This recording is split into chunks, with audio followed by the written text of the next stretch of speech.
And you know what Tommy did? I told y'all so. I told y'all about John Swan.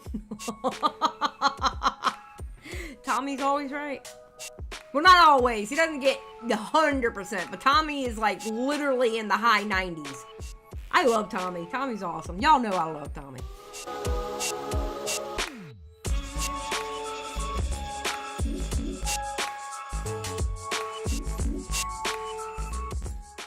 All y'all know who John Swan is, so I do not have to, well, most of y'all know who John Swan is. I have not seen this video yet.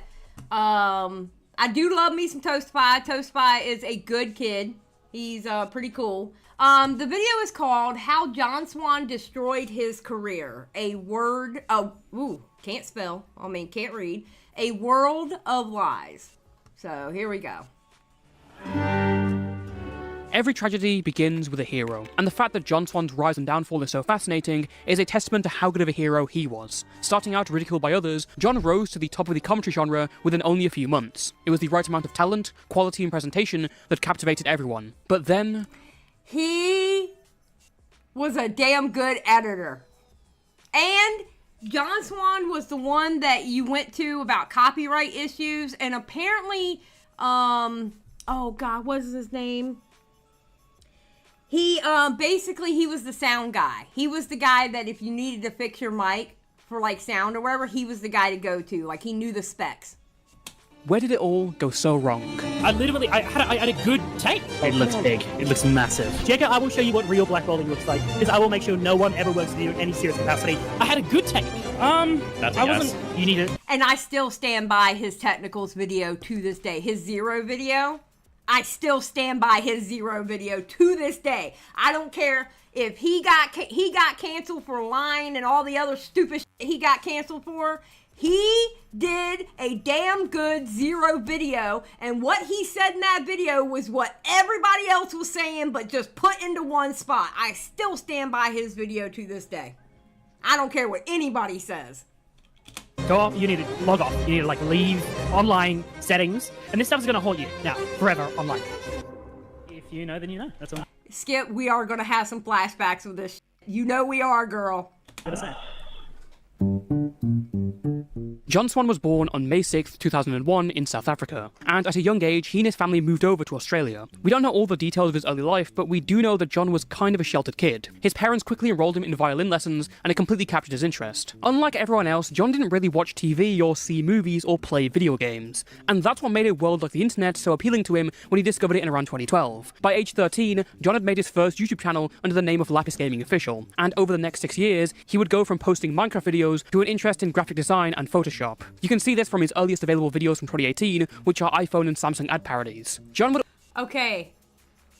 This is why I love Toastify, because now I'm going to be learning a bunch of new stuff I didn't know. Yeah, it does explain a lot. Amber, it really does. It explains a lot just within the first minute 35.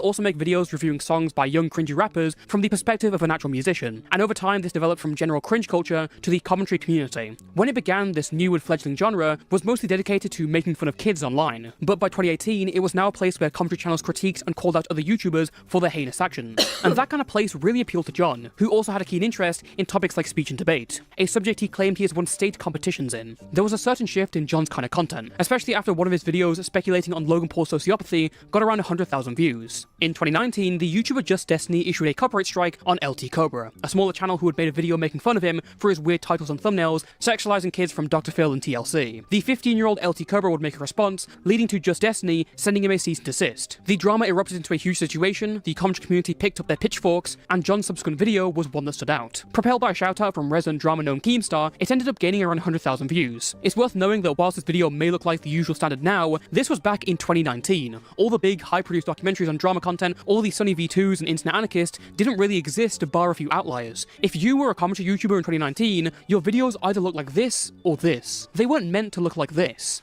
Yeah, they didn't make like movie style videos. They didn't do that. It was basically what they're calling slop now is what they looked like back then. So you know how when somebody does oh god, what is that one game that Leafy always played when he did his videos? They call them Leafy clones now though. You know? If you're not aware of this situation, Yeah, CSGO. Thank you, Spacefish. CSGO. Yes. Destiny has made quite a name for himself in all the wrong places and for all the wrong reasons. Despite his 1.7 million subscribers, Destiny still thinks it's a good idea to use explicit photos of children in his thumbnails for clickbait. Several people called him out for this indecency, to which he responded by acting like the 12-year-old he criticizes in his videos. In the face of a new generation of low-effort and run-of-the-mill commentary channels came a counter-reaction, a palette of channels. Wait, there's Aiden. Oh, there's Aiden. In the face of a new generation of low-effort... Look, there's Aiden. Oh, damn it, Aiden had to come back. Aiden had to come back, and now we're dealing with a bunch of people, a bunch of kids running around thinking that they're can debate everybody. Thanks, Aiden. Thanks. I cuss him out every time I get in a voice chat with him. I cuss him out for bringing this back. I really do. And then he's like, debate me. I'm like, no, I'm not going to debate you, but I will cuss you out. Do you want that?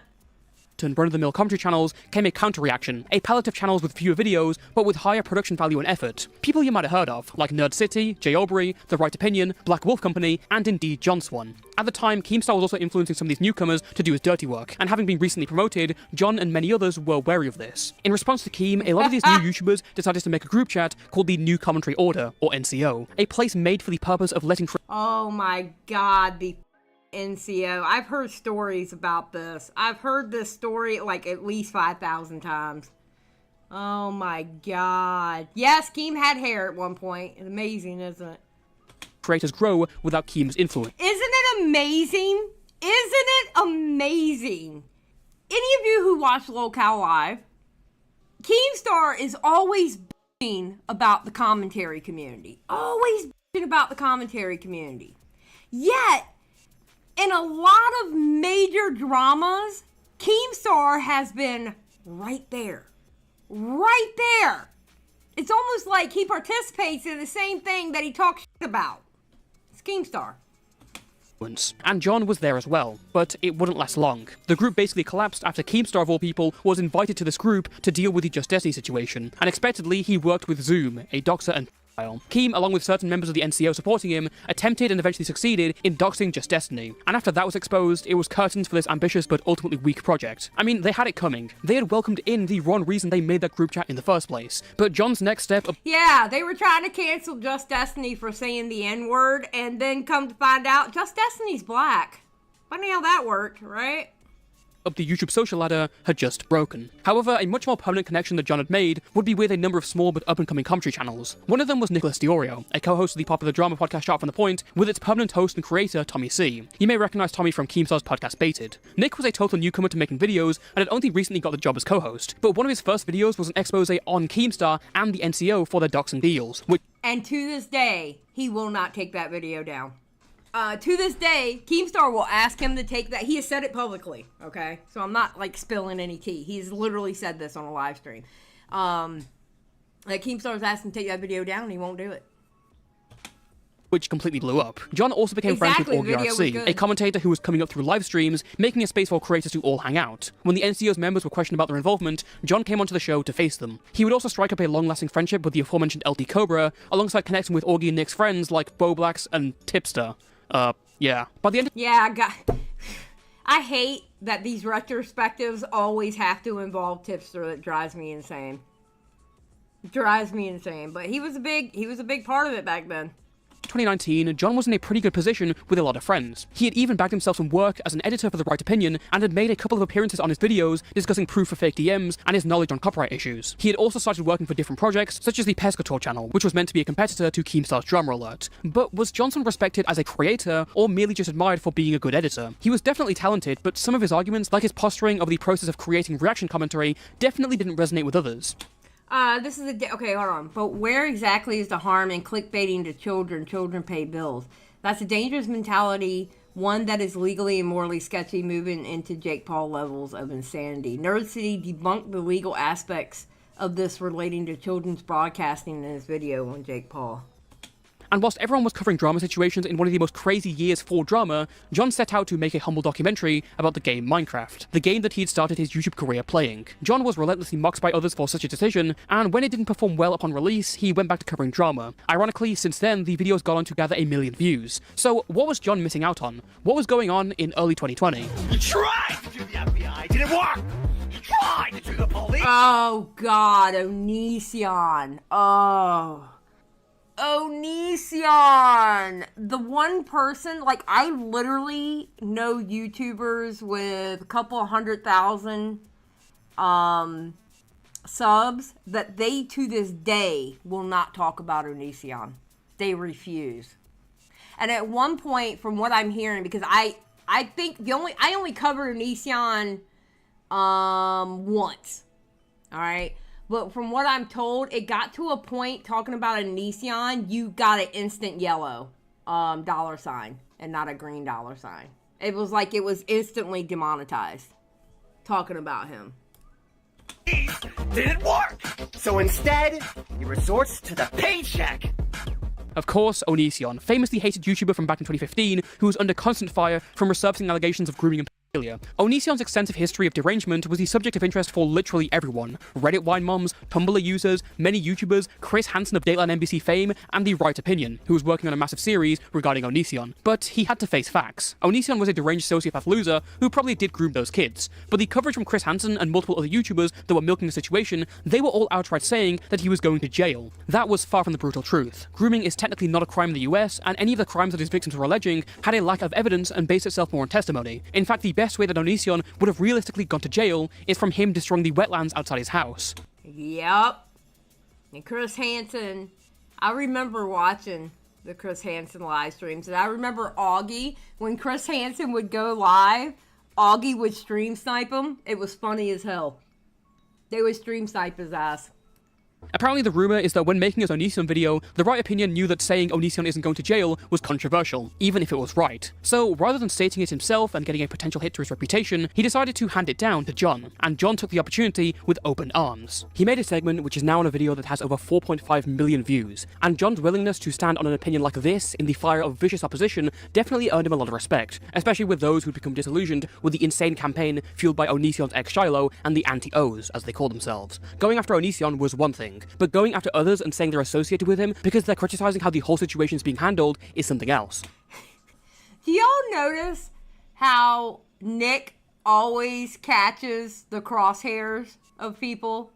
He is always catching the crosshairs on people. I bet you he feels weird if he goes 2 weeks without somebody saying his name trying to get at him. Literally. So, where was John's next project? Was it further into the Onision case? No. Instead, he decided to reach out and restart a dead drama that he had missed out on from last year. With around 300,000 subscribers, Suzy Lu appeared to be just another blade of grass in the vast field of reaction YouTubers who stare at other videos with their mouths open. But what separated Suzy from the rest? It's true, though. It's true. When she was reacting to stuff, she was literally just like, just watching it. She didn't even react. That's not a lie. just staring at the screen with her mouth open. Exactly. Was that she was no stranger to controversy. In 2019, a small YouTuber called Mark After Dark uploaded a video on a game called The Last Guardian VR. In this video, he decided to include a 23-second clip from Suzy's own playthrough where she cried at the game's ending. This innocuous and slightly mean-spirited meme was too far for Suzy, and she marched on it by issuing a copyright strike. What's interesting about this is that the person who issued a copyright strike, aka Suzy, had built her entire career from barely reacting to anime, and she most certainly did not have the legal right to upload her reactions. Listen, I will back piracy any day of the week, but falsely striking YouTubers because they made a joke about you? That's crazy. Suzy Lu would later issue copyright strikes on Tipster on a video where he simply interviewed a fair use lawyer about a case, and she would also later go on to Augie FC show to be confronted by other YouTubers. Once there, she was told to show her report history, which was filled to the brim with videos about her. Oh, yeah, no. Well, you gotta see video. We can't see that. We need the screen share. We need the screen share. Oh, hold on. Lots of GG Reloaded, though. Yeah, lots of GG. Man, I'm gonna be honest.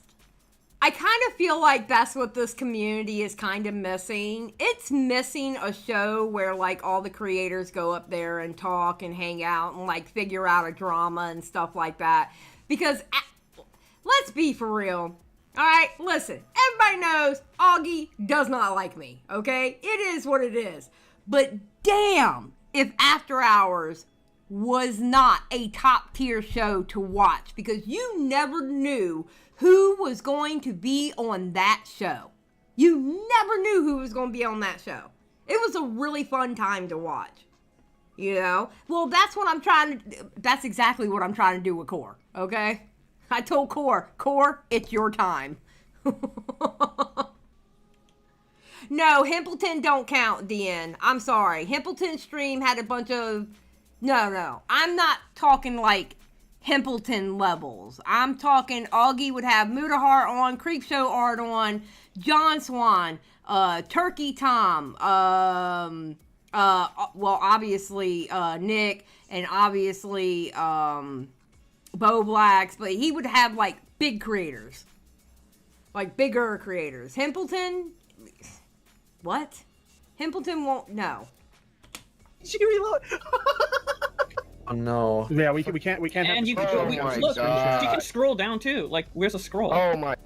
Wait. Look on the right hand This is side. not- You can scroll down. This is not a good look, Susie. Wait a Yeah, minute. It's all the that's stuff it. talking about the story. Wait a minute. Yeah, wait. a minute. Susie, no. Now, all this occurred in the middle of 2019, so why was it now being brought up? Well, Susie's ability to get away with the false copyright strikes, especially on Tipster's video when he didn't even use her content, it was all very suspicious, and those suspicions were all but confirmed when she turned up in the newest edition of YouTube Rewind. Not only that, but her channel was also temporarily terminated before being promptly put back up a few days later. Again, really suspicious because a lot of YouTubers don't get their channels back that quickly unless they make a stink about it on Twitter. All of this was a perfect topic for John to cover, because if you know his content, you also might know of his expertise and skill in copyright law, something that he developed a bit of an obsession with over the years. I will say he did know about copyright, and I know my friend Cringy, or Charlie, however you want to call her. Cringy had a problem with a copyright issue, and she didn't know John Swan, but she was able to go to him, and he helped her out with it, and he helped her figure out like how to file the paperwork back and win it and everything. So yeah, no, he helped her out. He was the copyright guy. He was the guy you go to for copyright. Ethan Klein is the guy you go to about fair use. He's the one that he knows fair use inside and out. John Swan was the copyright guy. He was.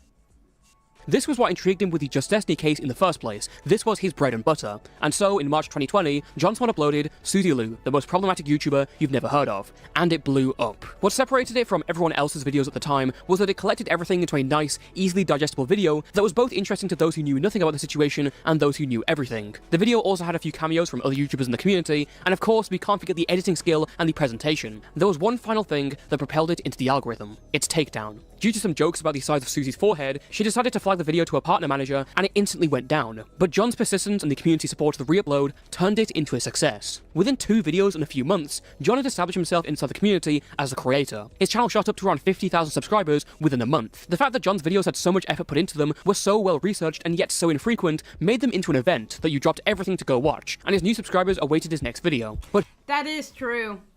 When John Swan would drop a video, you had to go watch it. You had to go watch it. And it was almost like a silence went on Twitter at the time. Except for John Swan just dropped the video. John Swan just dropped the video. It was crazy.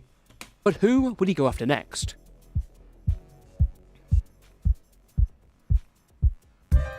To get the context of John's next video, we need to rewind back to 2019, the height of the Elysium situation and the many YouTubers spearheading the hate train against him. One of them was Chris Hansen. Wait, the Chris Hansen? Yes, that Chris Hansen, the one known across America and possibly the world as the guy with the show where he baited child predators to houses and caught them with their pants down.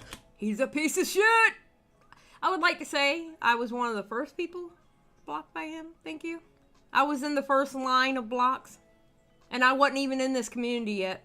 Both figuratively and sometimes literally. So wait, what on earth is he doing on YouTube? Well, to answer that, you gotta first ask what happened to a show To Catch a Predator. Chris Hansen lost his spot on Dateline NBC after one of his shot himself when the police came, followed by a $105 million lawsuit dropped on NBC, and then a scandalous affair with a young news reporter. Over the years, Hansen looked to the internet for a new lease in his career's life, and used Kickstarter to restart the show under a different name. And hey, he got a new job on TV, and the show started getting predator catches. But Hansen's many supporters were promised things for their support. Stuff like t-shirts, mugs, hats, the usual. Eventually in September 2017, Chris bought $13,000 worth of merchandise and paid for them with a check, but Hansen's checks bounced. And in early 2019, Hansen was in serious trouble. Not only was he arrested because of his bounced check that paid for the merchandise, but the arrest revealed that he was in over $1.4 million worth of debt. Thankfully for Chris, the Onision wave had rolled into an entire tsunami, and it captured his interest. Chris started looking into the case, and was soon doing regular streams with massive turnouts where he interviewed integral people to the Onision case, like victims, prominent YouTubers, and former affiliates. Having the guy known for catching... Okay. You know, I look back at him talking to, the quote-unquote victims of Onision, and then he started going into Davi Vanity, and I'm gonna be quite honest, it was kind of gross. If you go back now and listen to it with fresh ears, and you hear how he talked to them, he was milking them. He was milking them, and it's kind of gross to go back now and hear it. You know? Yeah, you found it off then? Yeah. I mean, the first couple of ones was okay, but then after a while, you could tell, like, wait a minute, bro, you're just milking us. And then when he got Xylie Star on about Davi Vandy, I was like, bruh. He did absolutely no pushback on Xylie Star. I was like, bro. The whole thing was exploitative, including, Repzilla.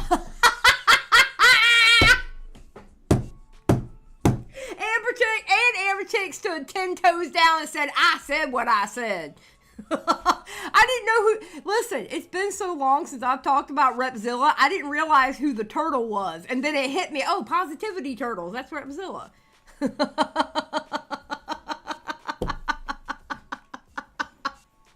On Onision's case, knocking on his door asking him to have a seat, hearing his panicked call to 911, all this was crazy, and insanely good PR for the crowd against Onision. But Hansen was not perfect even in this area. Over the months, Chris's interviews had slowly gone from key figures to everyone and anyone who was somewhat affiliated to Onision, and it wasn't as if he was handling the situation well either. Sarah, a victim of Onision's partner Kai, claimed there were explicit pictures that Kai sent to her when she was underage. Hansen got in touch with his contacts at the FBI and told Sarah to send it to Vincent Nicotra, a web designer and internet guy as Chris describes him, who was working for Chris for free. Okay, listen. This guy right here, bruh. I look at him and I go, used car salesman. That's what I think when I look at him. Used car salesman. He is going to try to sell you that 1982 Pinto or whatever it was back then, because ADHD, I can't think. And he's going to tell you it drives like a Lexus. Okay? That's what I see when I look at this man. I'm not going to lie to you. Vincent Nicotra, a web designer and internet guy as Chris describes him, who was working for Chris for free. And contrary to Sarah's belief that it had been sent to the FBI, the laptop was actually just sitting in Vincent's office for months. Vincent himself was going crazy on Twitter, posting people's doxes and sending this to Chris. Chris, this has gone far enough for the trolls. Sorry to ruin your New Year's Eve, but I'm taking matter into my own hands with a f***ing N-word troll. That's right, I said N-word because this troll is a f***ing N-word. This is not up for discussion and debate. My family is attacked. Maybe if I got paid, I'll be more calm and talk to a shrink about this bullshit. Whoa. So it's nice to hear that this laptop was in the right hands. As a result of this meltdown, Vincent was fired, and Chris got in Mike Morse, an attorney from Detroit. And another guy who's got a bridge in Brooklyn to sell you. This dude right here. Yeah, top-notch people you're dealing with there, Chris Hansen. Top-notch people. Detroit, who was dealing with a number of sexual assault cases against him. And as time went on, Chris appeared to become way more desperate for money and would try and get it any way he could. Promoting scams like a dodgy cleaning product that claimed to kill the coronavirus during the height of the pandemic, advertising for the campaigns of anti-Semitic politicians, or promoting a phone sold by the family of Pablo Escobar, which was just a Samsung reskin with a bumped up price. He would also be putting up a cameo and reading pretty much everything. I hear you've gotten into the Epstein pilot program. And plugging an anti-scam book made by a known con artist. Furthermore, when Chris finally had the opportunity to interview Onision himself, something he'd been building making up for this entire time, he fumbled. He placed too many checks and monetization barriers, and Onision slipped away elsewhere. All this had been building over the last few months, and was finally compiled when John Swan uploaded these 2 videos looking at Hansen's history and his various scams. John's Hansen videos felt like he had leveled up his editing and storytelling to a higher degree, with one of them having 3 Okay, listen, that was some damn good editing. You can say a lot about John Swan. John Swan and his army of 15-year-olds sitting in a Discord with people, okay? You can say a lot about John Swan. But the one thing you can't say is that boy didn't know how to edit a video. He's a damn good editor. Oh yeah, the cameo stuff is hilarious. He would literally read anything. That idiot. 3 million views as of today, and at the end of his second video, John teases a mysterious part 3, but part 3, whatever it was, would sadly never come to fruition. Nope. Alongside Vincent Nakota and Mike Morse, Chris added another affiliate to his team, a stalker and doxer named Anonymous Gene. Gene would start posting the doxers of Onision and his family, and would engage in harassment campaigns against those critical of Hansen's work. And Hansen would be there with Gene privately, you know, they were friends, they were talking in the DMs. When John posted his first video, Gene posed as Onision and tried to take the video down with a false copyright strike. This was stopped by none other than Onision himself, who stepped in and said that he was being impersonated. And from there, it really escalated. Gene went from harassment campaigns and false claims about John botting to probably being responsible for a temporary mass Twitter banning of Chris Hansen's most vocal critics. It literally, that at that time, and again, I was an outsider. I was not in this community yet. I think this is, Skip, I think this was the time period that you and I were just not really in a community. We were like ride or die by ourselves. I believe this was the time period we were just like getting out of the community we were in. But it was getting hairy for them over there because of Anonymous Gene. It was getting really hairy. People were getting doxxed, people's accounts were getting suspended. It was getting rough. Of course, with Chris still affiliated and talking to him more than he talked to his own kids. Hansen was ducking questions on stream about him from John supporters, and this all led to Gene doxing John Swan and contacting his high school friends, saying he was a pedophile. Arguably the worst of Gene's actions was him going after John's younger sister, posting pictures of her from school. This was one of John's toughest periods, and his video discussing and exposing all of it in January 2021 led to immense backlash against Chris Hansen. Sadly, despite all this, Hansen has been coasting off his legacy and still has a sizable audience. But the damage to Chris was done, and this was John at his best when making videos. And I do want to talk about that briefly, because whilst there are many videos out there on John Swan, none of them stop and appreciate how good he was at the time, even though that's a crucial part of his entire story. I think most people can agree that John's Chris Hansen videos are the peak of his career. The fact that he was going after someone with such a revered reputation, who had still done some pretty things, was a case that most probably won't be able to navigate. But John did. Not only that, but John's impact on the community was visible. Some of John's editing effects, transitions, and general video style were being copied by every small and new commentator on the block, many of them being fans of his. John Swan became the new standard of quality ethics and journalism in online drama. He brought around this new lick of paint to the comedy community, one that's lasted to this day. Additionally, because John... I agree. I think his style of videos really made everybody up their game. Even if it was by little edits and you couldn't quite do what he did, it still made people want to do more edits to their video. You know what I mean?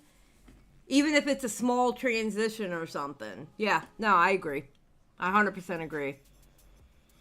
John was a musician, he was also skilled in audio issues, and his microphone generally sounded better than everyone, which is worth noting because he would connect and help many other YouTubers with their mic issues. But whilst John's editing was high above anyone else in the scene, his scripting was quite different. Writing has never really been John's strongest suit throughout his career, and you can tell by watching some of his older videos. Yet John's videos on Suzy Lu and Chris Hansen performed excellently, and they were surprisingly strong in their scripts. As it turns out, Nicholas Diorio had also made videos on Suzy Lu and Chris Hansen a few months prior, and similarities between their scripts seem to come up a lot, especially in John's second video on Chris Hansen. Oh, is that what we're getting ready to get into?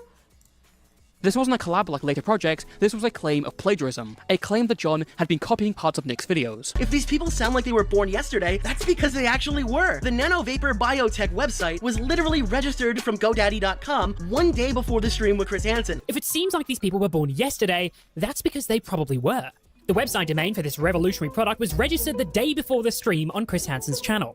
But Holly went on to say Ooh. some incredible things. The most insane one was where she insinuated that Onision now has confirmed kills. Holly goes on to tell Chris that Onision has confirmed kills. This allegation began to gain some steam when Tommy C referred to it on a live stream. I took 2 lines from Nick's video, this one and the one around the Holly clip. Why? Because they said it better than me. Both of Nick's videos are cited in the description. Text and journalism with a similarity less than 15% is considered acceptable. Good luck finding anything close to that. Okay, John, that is what I said in the podcast. You took 2 lines and that is all I said. That's really lazy in my book. That was my only criticism. I had another version in the script, but I went back and watched Nick's videos again, and I just thought his was better, so I used it. This has nothing to do with laziness. He does not see the big issue, and I do not see the big issue. It's 2 lines. Okay, that is your opinion, but I think taking others' jokes that you admitted to is kinda lazy. If you can live with it, okay, fine.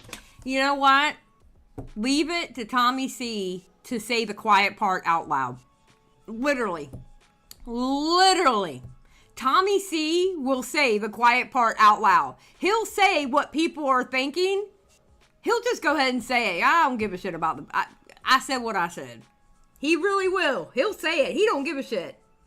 I took the part where you talked about Onision having confirmed kills, if that's what you're referring to, because I found it really funny. I don't know why you're saying jokes in the plural, it was once. Once in the entire 38-minute video. What John skipped over was that it wasn't just 2 lines from Nick's video. There were plenty of other jokes and passages that had been ripped from Nick. Which is really easy to do when you'll shout out literally anyone, including your detractors, for just $50. I'd like to give a big shout out to Nicholas Diorio. He will even go as far as to shout out one of his biggest detractors. Chris Hansen here of Hansen vs. Predators, to catch a predator and have a seat with Chris Hansen. I'd like to give a big shout out to Nicholas Diorio. Never mind the fact that I paid him to make that just to throw it in Shiloh's face, who is, by the way, one of the alleged victims he's representing. Nick paid for this clip just to rub it in Shiloh's face. And remember, Shiloh is one of the alleged victims that Chris Hansen is representing. And what you'll find... God, that don't look good. It don't look good. is some very conclusive stuff. The research by Nanovapor was done on-site at private medical clinic. Yes, this product works so well that the clinic that performed the test doesn't even want their fucking name associated with it. The overwhelming scientific consensus that they were trying to sell you on, that this is a very good product, it's so effective that they can prove it in only 2 pages with large type font in a PDF for a study that was done in private medical clinic. The study in question is 2 pages long with large type font and was done in private medical clinic. Yes, the clinic who provided the premises for the study didn't even want their name attached to the product. Hey guys, Chris Hansen here of Hansen vs. Predators, and to catch a predator... Wow. Yeah, this is painful, Nuke. This is painful. I agree. I just wanted to tell you all that I've seen this amazing new smartphone called the Escobar Fold 2.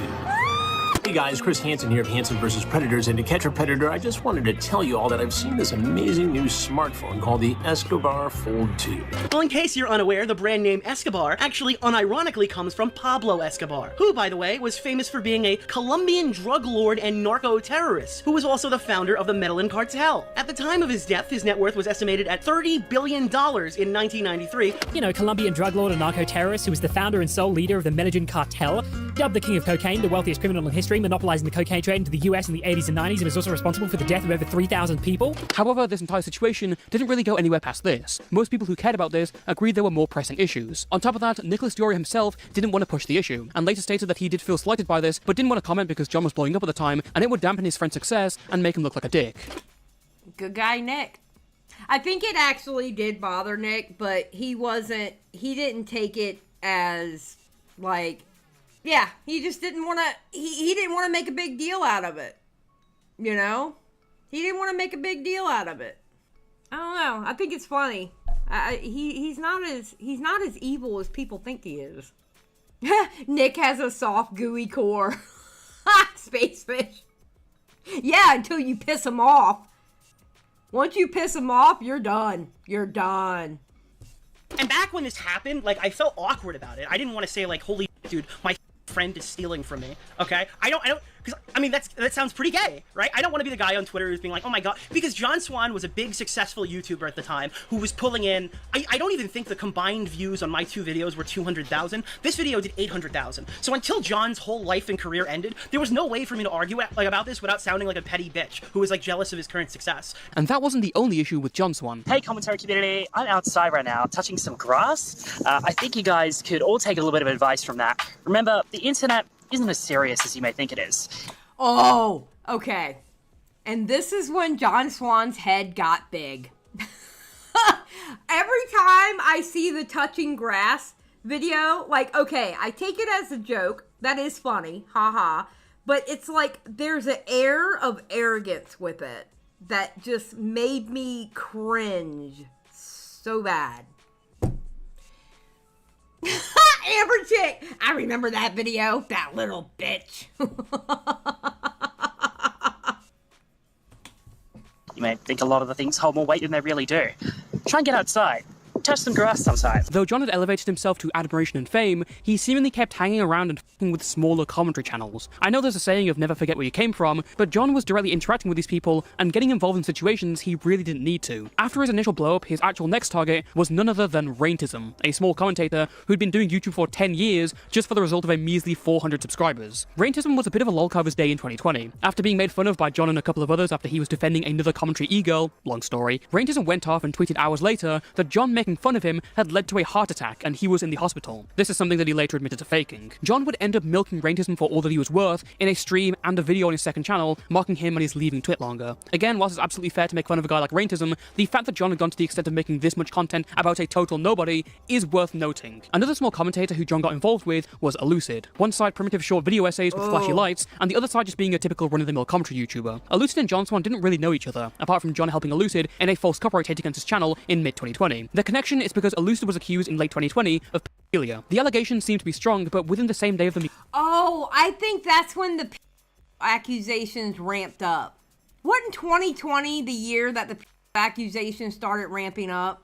And they were passing out accusations like Oprah? Isn't that when it started ramping up? Being published, John Swan started up a stream intervening. Within an hour, he and everyone else had concluded that the current evidence against Elucid was fake and unreliable, and everyone's opinion on the situation turned instantly, which is yet another testament to how much impact and influence he had on the community. Interestingly, something that barely anyone had picked up on at the time is that John's logic to disprove the evidence was totally wrong. The entire idea revolves around the fact that the Instagram UI was wrong, which is incorrect, and the iPhone screen recording had massive spikes of lag, which is totally normal for the hardware. Elucid was essentially falsely cleared by John, but the most well-known case of John with small commentators is Pieman. Unlike Raintism, who always hated him, and Elucid, who didn't really keep up with... Oh God, Pie Girl. Oh no. Oh, I forgot about Pie Girl. I remember screaming to high heaven. Well, back then it was Pie Man. It's now Pie Girl. But I remember screaming to high heaven and hurting my hand hitting the desk over what he said to that kid. I remember having a fit about that one. I do. I remember that. With him, Pieman was a die-hard fan of John Swan and his content. He had started his career with a huge 3-hour video. Amber Chick says, I believe you broke a mic around that time. Yeah, because I think that was one of the times that I got like super loud and I think it f***ed up my mic. Going over the career of LT Corbett, or Soph, an old commentary channel, and it was an impressive achievement, especially for someone who was only 15 at the time. On Twitter, you can see Pieman regularly interacting with John's tweets alongside his other friends, and when John later made a request asking for parody exposed videos on him for stream content, Pieman answered the call, and his video was the first to be featured by John, and that decision was intentional. Did he have the best editing or writing in the world? Not really. But what matters about Pieman is that he was a young kid and you could tell that he was putting his heart into making videos. However, things went... And the thing about... the one thing I specifically remember about Pieman is Pieman said that he really looked up to... I believe it was Pieman that said he really looked up to John Swan and wanted to do videos like John Swan. And you saw it because you could see the editing style was trying to be like John Swan. It was actually kind of sad back then.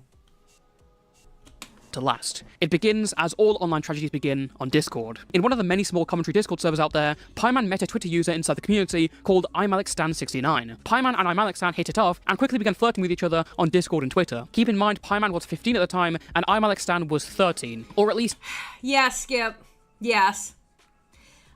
Skip said, didn't Pie end up being a massive weirdo, like a gay op gone terribly wrong? Yes, Skip. Yes. But at the time, okay? To be fair, at the time, none of that happened, and I was going off what was going on at the time, so don't at me, check your lipstick before you come for me, okay? Go back to that video and check that date. Thank you.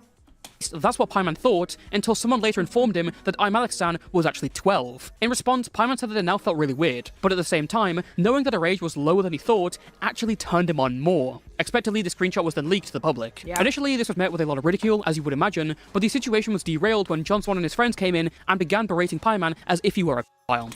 He was 15 years old. The girl was 12. He was talking a bunch of... You know what? I'm not getting upset about this. I refuse. Toastfy, you are not doing this to me today, okay? I am not going to get angry about this all over again. All I'm going to say is he was 15. He was 15. That's it. That's all I'm going to say about it. They did outright say he wasn't, but their treatment of him and the other tweets implied something very different. Now, did Pieman deserve being called a pedophile? No. To be clear, what Pieman said was incredibly weird, but he was again only 15 at the time. It was hard to pin him down as a vicious predator. He was just being cringy. He was being cringy. He was being like, ew. Ew, boys. Ugh. You know? Threatening children when he was also a kid and a social reject who hadn't even talked to a woman in real life, let alone a relationship. Have you ever spoken to a female? Like, this is a genuine, like, do you know? I'm gonna be honest. I have not had, I'm gonna be honest. I've not had an actual conversation with a female outside of Twitter. You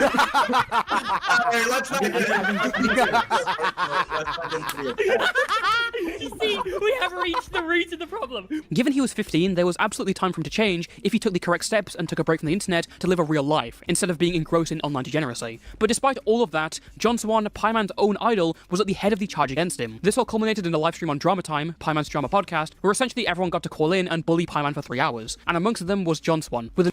That shit pissed me off.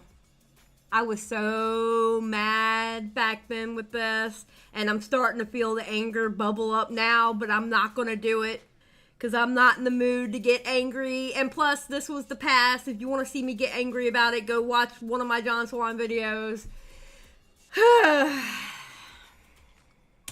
an even harsher rendition of his previous Twitter comments. I'm not going to be here for very long. I'm not going to be on for very long. I just, like...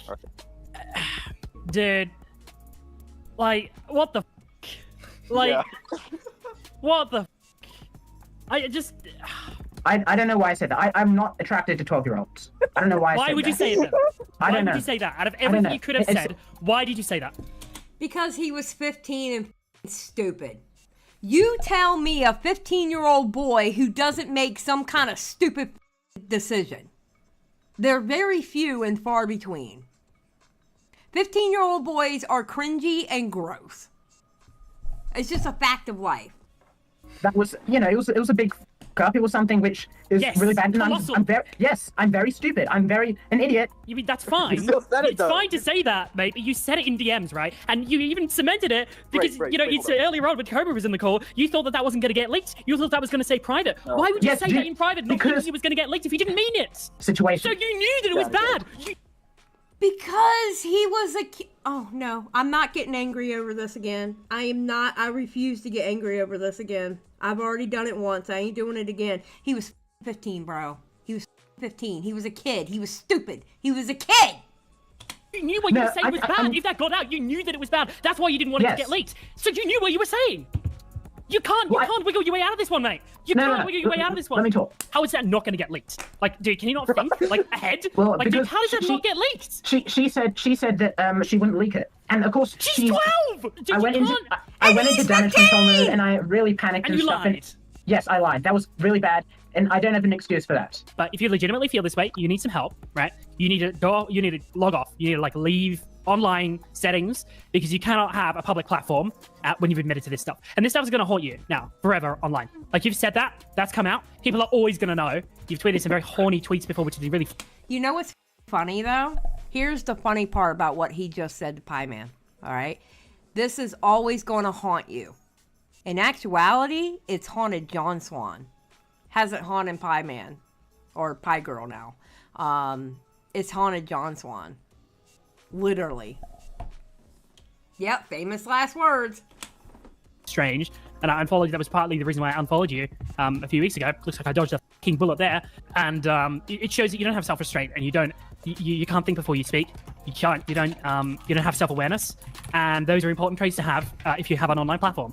I don't know if you can save yourself here then. Like, this is something that's going to be with you for ages, and you need to get it sorted out. I don't even know if you can come back. I don't know if you should. Unsurprisingly, this wouldn't end well, as after the livestream, Pieman posted his suicide note to Twitter. Thankfully, he would survive as his parents intervened and got him to therapy, and the situation entered a mellow lull. People felt as if they had taken stuff too far in the heat of the moment, but John retold the story in a very different light. You'd think by now that the YouTuber with 100,000 subscribers would just leave this frankly irrelevant alone once it got too serious, but he didn't. To his stream viewers, John said that Pieman was weaponizing his life to get out of the situation. But at the end of the document, he said, I might just upload my next video and then myself.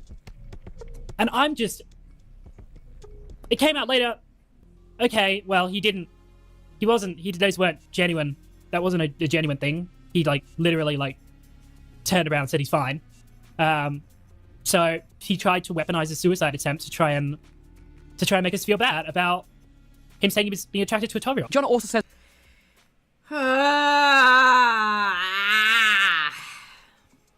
Mind you, this was a 15-year-old kid saying that. Yeah, brother, ew. Exactly, Olivia. Yeah, you can tell he realized he f***ed up once the words came out of his mouth, yeah. Says that he was trying to stop Pieman from doing a stream. And I told them, the first thing I got on there, I actually went on, because it was like, guys, turn off the stream. You shouldn't be streaming about this. Like, what are you doing? Which is technically true. In fact, you need to end the stream. You shouldn't even be live streaming right now, because nothing that you're saying is even helping you, and it's actually making it worse. So you need to end the stream. But what's important is that John was trying to frame it as if it was his primary intention when it clearly wasn't. John just wanted to excitedly make fun of Pieman and berate him some more. Well, I wanted it to not get leaked because I could tell, out of context, it looks really bad. I would want it to get leaked either, Pieman, because that's really incriminating. There's no context that makes that okay. There's no context that makes that okay. I'm sorry, there is no context. I'm like, dude, you just can't. Much later, when Pieman uploaded a video asking John to apologize to him, John would hop onto a Lucid's livestream and laugh at the video with a bunch of others. I think I provided enough information to prove that John is not perfect. He has made mistakes deserving of an apology. This is why I want everyone who watched this video to tweet #apologize John Swan. What the situations with Raintism, Elucid, and especially Pieman say about John Swan is more of a reflection of his ego. Again, let me make it clear that in all cases, he never had to get involved, and he genuinely could have just ignored them. It wasn't like a major story or a major point against him was even being made. Even with someone like Raintism, who had directly accused John Swan of bullying him into a heart attack, he had already rescinded his claim by the time John had made his stream. At least with Elucid, he thought he was clearing a false allegation. And with Pieman, it just doesn't make sense, especially when you consider that Raintism and Elucid were both adults, whilst again, Pieman was 15. Why would John do this? Is it some sort of a thrill or a sense of power from messing with these people, bullying them around and facing no repercussions because they're nobodies? This kid's continually... See, that's one thing I never understood. Between the Discord army of 15-year-olds and, like, the bullying of small content creators, I don't know. I have no clue. It kind of seems like a power trip. I'm gonna be honest. It seems like to me a power trip. Been like ratioed by bigger YouTubers, like more like I like John, but like I'll say his name. John like has been going at this kid for a while. The poor kid DM'd him something, or it might have been somebody else. He's like, "Can you lay off?" Here's the deal. Here's my stance on that. All right, here's my stance on that. Small with no influence. What's up, attack him. Low-hanging fruit. When it's actual allegations, and when the kid is already like off the edge anyway, like, and you're trying to throw real, I was just like, all right, this is just gonna f you over in the future or whatever. I have no issue if people are ratioing the kid or whatever, just making fun of him or whatever. I can't take a stance against that because that'd be inherently hypocritical from my perspective. But you gotta calling the kid a was a lot different than, you know, just making fun of him or just goofing on him or whatever. You know, there's a little bit of a difference between that. It's hard to convey how popular Dream was back in 2020, because when you hear his name nowadays, you usually think of something like this. Oh god, we're getting ready to go into the Dream shit. Oh no. Oh no.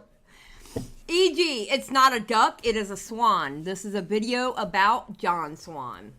And it is actually a really good video to catch up on the lore, a portion of the lore of the commentary community. John Swan is a big part of the lore and commentary community.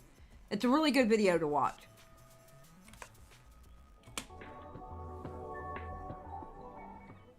It's hard to convey how popular Dream was back in 2020, because when you hear his name nowadays, you usually think of something like this. I'm in love with the miners. But back before all the allegations... Toastify, what the hell was that? What the hell was that, Toastify? Dream was on top of the online world. His Minecraft videos and the Dream SMP had captured the imagination of a generation of bored teenagers in the middle of a lockdown. But it didn't immediately start like this. Before Dream blew up and became as big as he was making videos that were more about the technicality of Minecraft. In fact, he was even interviewed by John Swan in his Minecraft video essay that we mentioned. In a way, Dream's path from then onwards was very much like John's. He had entered the community as a talented and underrated creator, and through a number of well-made videos, had skyrocketed to the top of the Minecraft community, changing how a lot of other creators operated. And just like John, there were things to criticize him on. In gaining his popularity, Dream had attracted a loyal and fervent fandom of young people obsessed with him and his work, fitting nicely under the label of stans. He would be trending every single day on Twitter due to thousands of people tweeting about something he had said or joked about on his stream. And although this is not a blanket representation of everyone, some of these fans were crazy people who doxed, harassed, and drew graphic gore art of people they hated or even loved. Dream stands are some of the worst stands to deal with. It's pretty bad. They're crazy.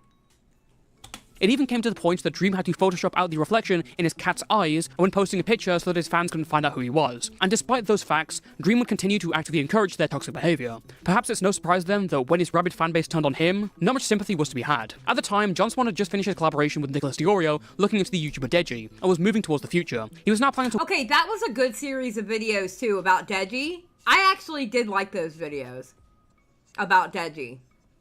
I actually learned a lot in those videos. work with a smaller and very talented commentary creator known as Cordwit on his video encompassing Dream's controversies. I like Cordwit. And in order to promote it, John would post tweets highlighting the issues with Dream and his fanbase. This got him the usual backlash, but it did also get him on Dream's radar. Ooh. That tweet right there. You can't cancel me. Listen, if there's anything that we have learned from John Swan is don't ever tweet something like that out. Okay? Let's be honest about the situation. You know what, Anstan? The internet said bet. The internet said, hold my mother beer. You can't get canceled? Hold my mother beer. We got this. Yeah. Don't go on Twitter. Don't say it on your live stream. Don't sit there and tell people you can't be canceled. What? What? Anybody can be canceled at any time. And you know what? You know how most people get canceled? They cancel themselves because they can't take the criticism that they're getting from other people who are trying to cancel them. And they get into their own head and they stop making content. They don't, all you have to do normally, all you have to do is push through it. Just push through it and do what you got to do.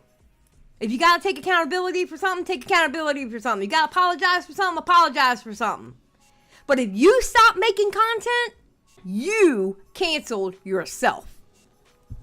And Anstan says, and then you end up on your channel doing a 5-minute video e-begging. Exactly. Complexity says, people spend too much time replying to the controversy versus working past it. True. And you know what, though? I will say this, though, Complexity. Sometimes, there are times you need to say something. Like that creator, listen, sometimes you gotta swallow your pride and take that fucking L. There is nothing wrong with taking an L. You have to take an L in life, all right? It's not all, life is not all W's. You have to learn how to take an L. But you also have to learn to not only take that L, but learn from that L and keep it moving and keep making that content or keep doing what you're trying to do. And move on. But you gotta learn from it. You know? Yeah, it helps you grow. Exactly. Dream would reply to literally everyone who had even mild criticism of him and he was so cringe. Oh yeah, Dream was messing up there for a while. Dream responded on a small subreddit. This guy is bad news. A while back, right after I interviewed with him for a Minecraft documentary, he changed his profile picture and name on Discord to mine, and started DMing people pretending to be me. He sent people the N-word and a lot of other stuff, as well as said sexual stuff, was claiming that it was me, and giving his main Twitter to vouch, where he would then from his main Twitter vouch that it was me, and say that we were amazing friends, and link the documentary to prove it. Once I confronted him about it, very nicely given the circumstances, he said that his friend had hacked his account and done it. I didn't reply to him and unfollowed him, and I don't think he is super fond of me since then. John would promptly respond to this comment by clarifying find that a while ago, whilst visiting some family friends, he had logged into his account on someone else's laptop to teach a younger member of his family about YouTube. The annals of history have since... Oh my god, the 12-year-old family friend. No, excuse me, the 12-year-old autistic family friend. I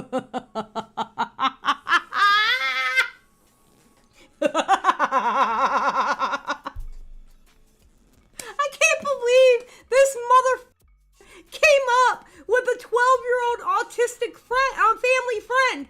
Like, who comes up with this shit? Like, how did you think of a 12-year-old autistic family friend?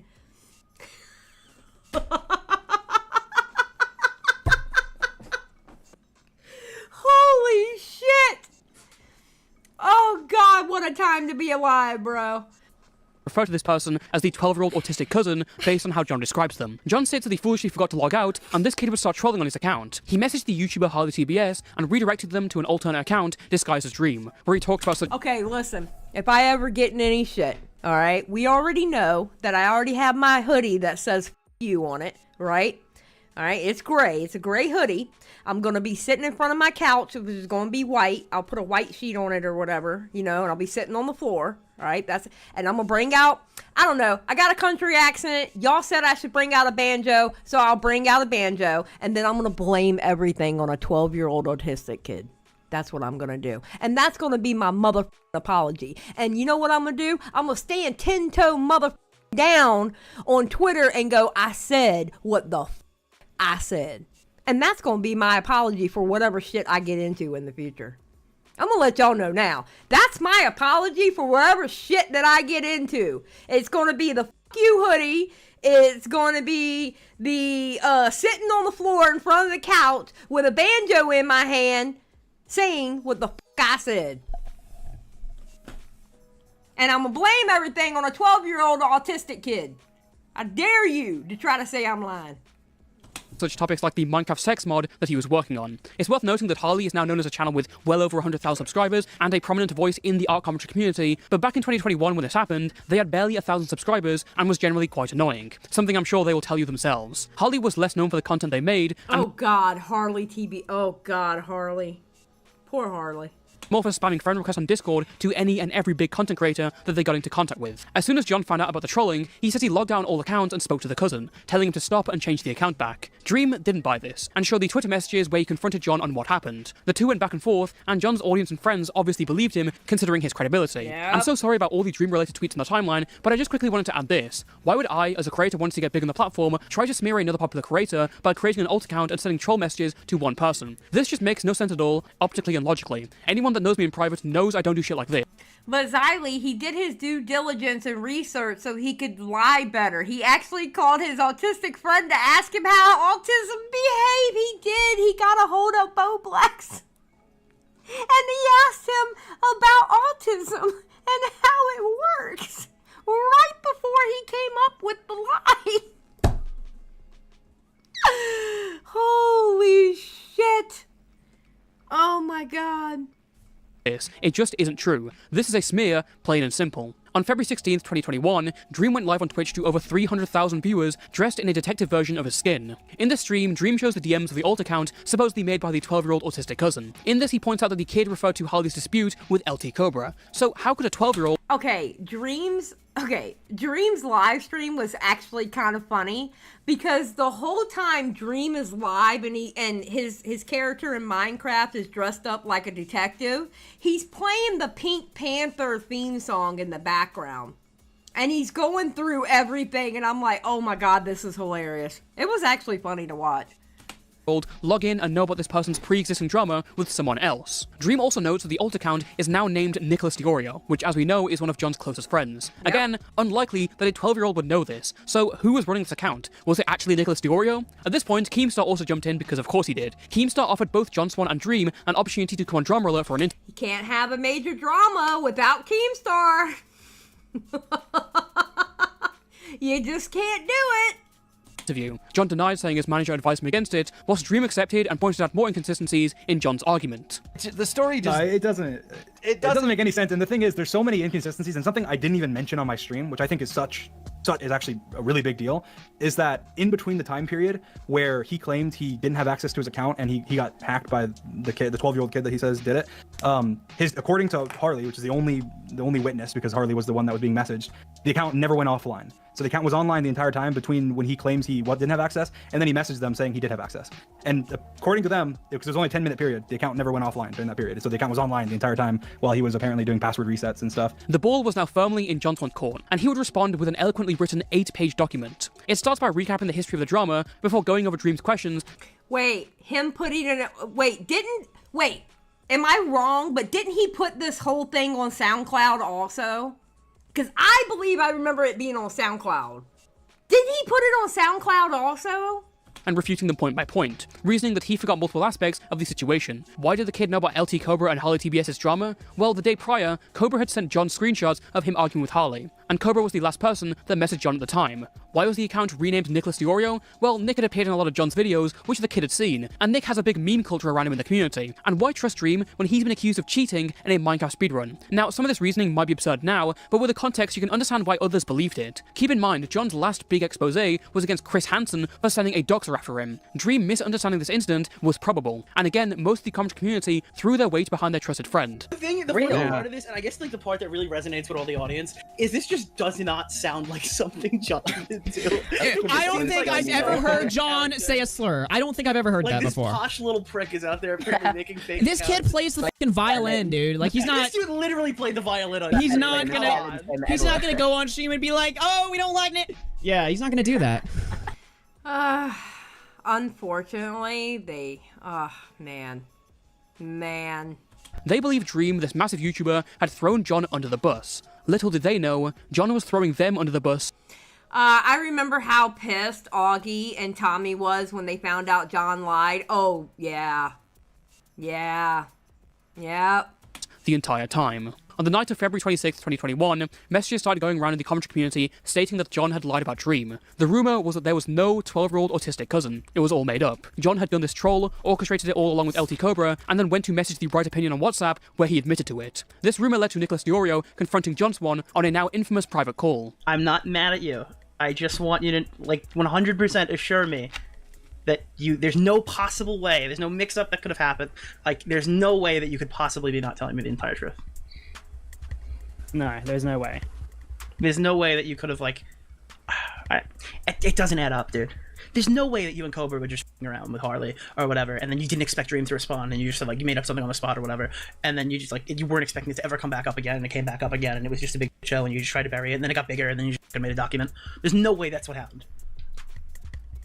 I'm trying really hard here, because Nick...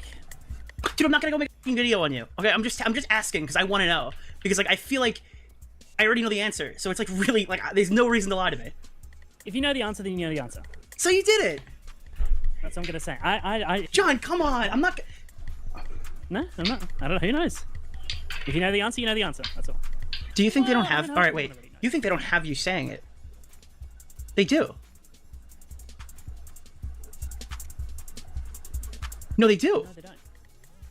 No, they don't. John, it's not on his Twitter account. It's on his WhatsApp. No, it's not me that sent that, man. The kid sent it? I don't know who that is. John, this is crazy. I don't know who that was. John. I don't know. Who was that? I don't know. I spoke to Troy the other day. That's how I know. Basically, the outcome of that was he had told people, but it wasn't as many as what I'm. What made it to me? So they told people. I assume things have. Assume things have spread. But that doesn't really matter because what matters is where it started, and if that person isn't going to come forward with anything, then it doesn't really matter. I mean, these screenshots coming from third hand doesn't mean a thing. So you're basically just okay with saying that it didn't happen because Tro's not going to put out the screenshot. Yes. It's crazy how John is so comfortable with saying that he'll just continue because he knows the right opinion won't put out the screenshots. You know the sad thing is about this drama? Here's the sad part. Looking how the community is, it's the commentary community. These people, we're honestly a group of assholes. We always take the shit with people. We always talk shit. We always take jabs at people. It's a constant thing. When he got caught, all he had to do was say, yeah, I did it. We were trolling you. My bad. That's all he had to do. There was no reason to lie about it. Yeah, we got you. We trolled you. Ha ha. That's all he had to do.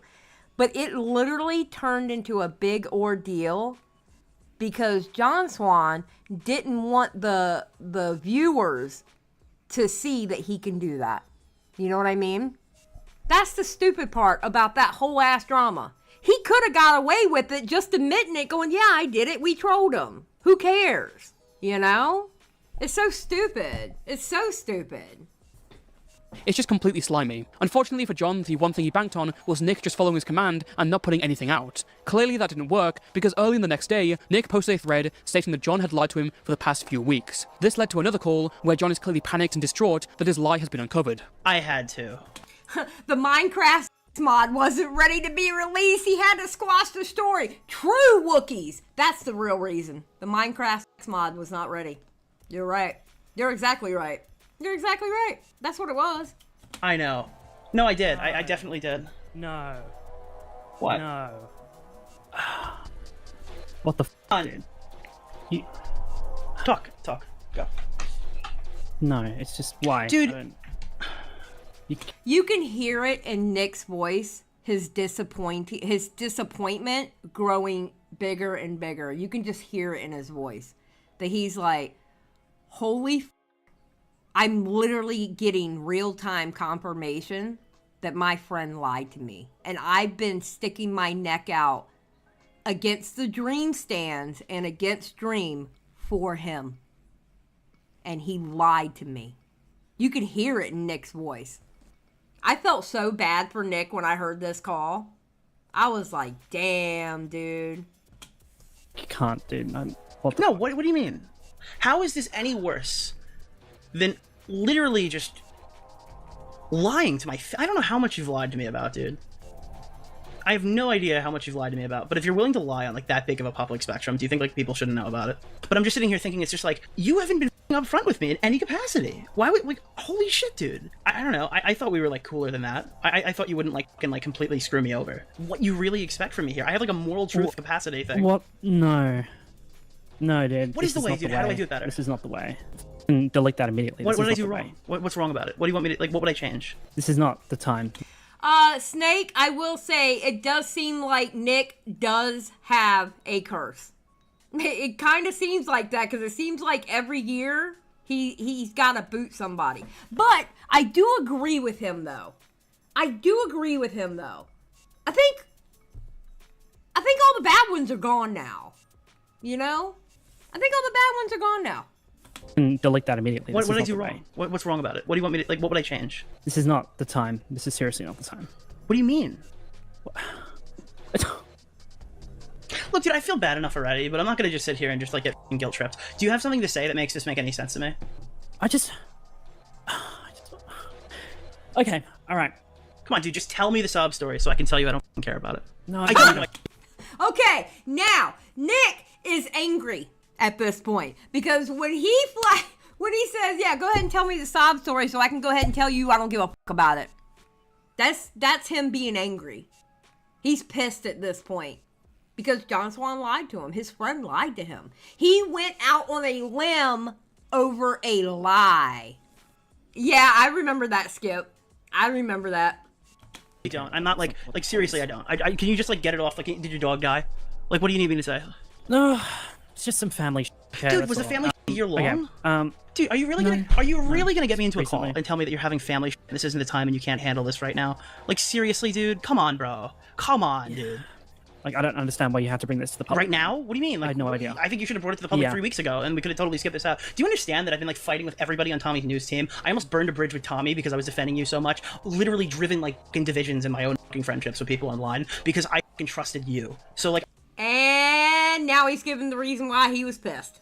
Literally driven like fucking divisions in my own fucking friendships with people online because I fucking trusted you. So like, I don't really feel bad about this, not at all actually. I feel bad that like I burned a bridge with somebody I genuinely like to talk to, but I don't know if that person genuinely liked to talk to me because he lies through his teeth, dude. So I don't know what the I have no idea, dude. This is nothing. This is. No, it's just I wanted it just to end peacefully, dude.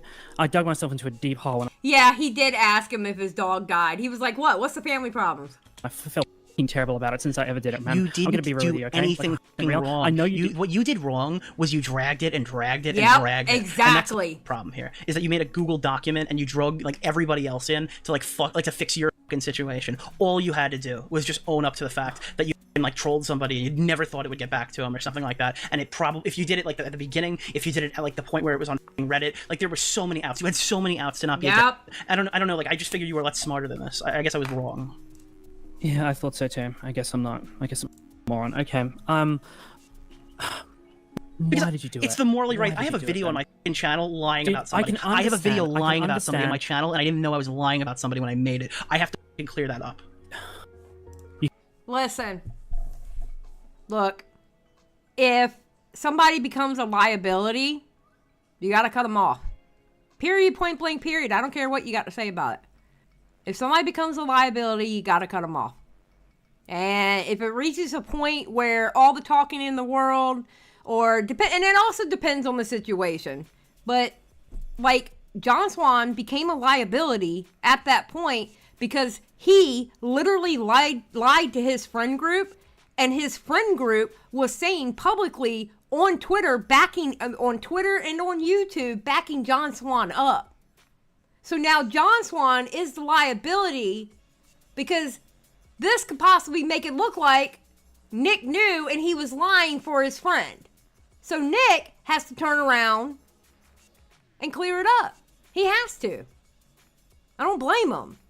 You could have just. Oh, I did, but then I made a statement because it's the right thing I know, to do. but Yep. it's just not. We always had this thing. We always said that, like, if any of us had f***ed up, like, we would call each other out for it, right? We always said that. You f***ed up, dude. I called you out on it. Sorry.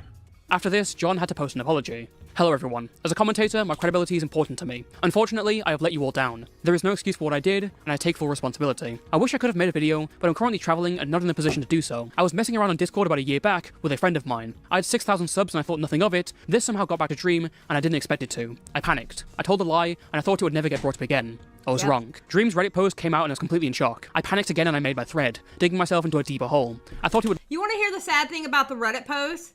The Reddit post had like not even high double digits upvotes on it.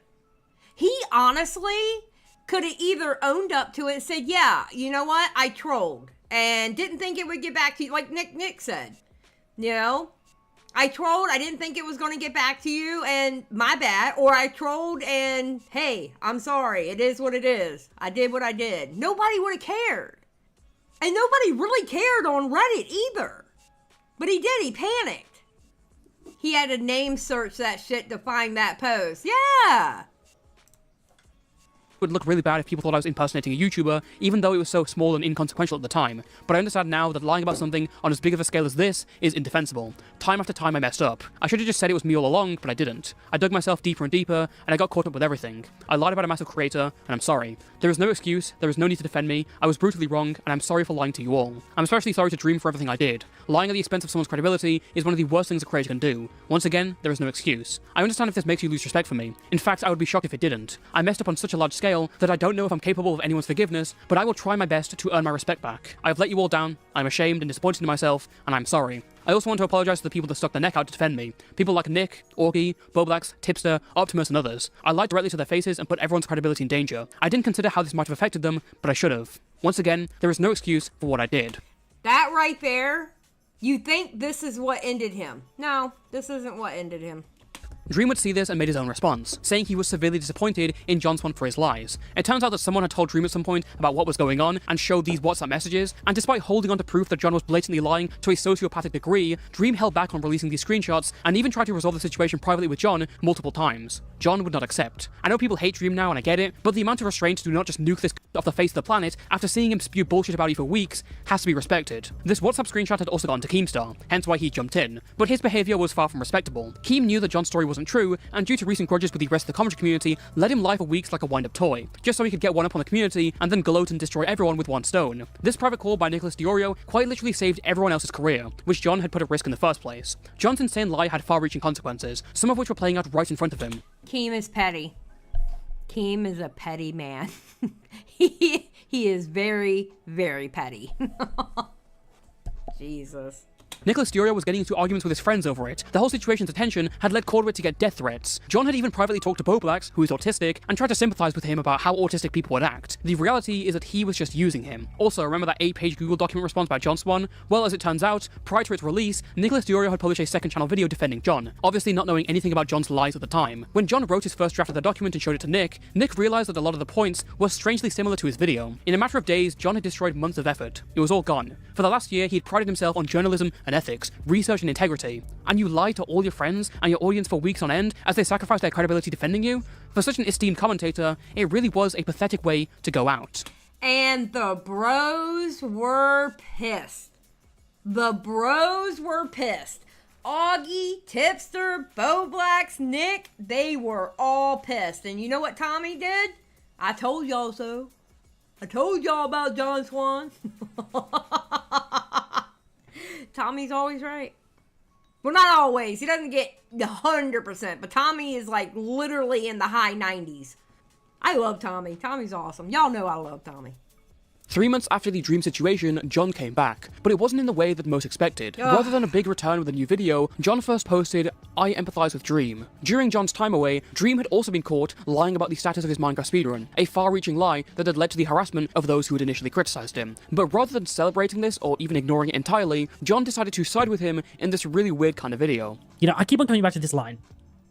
All I know is that it scared me a lot, feeling like everything you built might... And every now and then you'll see this meme where somebody will say, I sympathize with whoever, who, like, insert content creator here. I sympathize with them. That's where this meme comes from. It comes from his video, I sympathize with Dream. Might come tumbling down, and there's nothing you can do about it is really stressful. And it is. And people not in this situation would never know how it feels. People that don't have a channel, that are not here, that haven't been called out, would never know how this feels. And I understand. And I empathize. But at the same time, it's like, I wish he could have empathized with me. Because he knows how this could have felt. But he went on Reddit, he started to do a whole lot of stuff and post whatever he did. And, you know, that still feels and it impacts me to this day, you know? John would eventually come back to his main channel. John, you lied. What you did impacted you. If somebody's dancing on your grave, they're dancing on your grave. People do that. It's the internet. Yeah, exactly, Amber Chick. Oh, good lord, crybaby ass. Yes. Absolutely. Channel, but with such unappetizing topics like NFTs and Mixer. Consider the gravitas and deep stories. Okay, not gonna lie. Because my streaming career started on Mixer.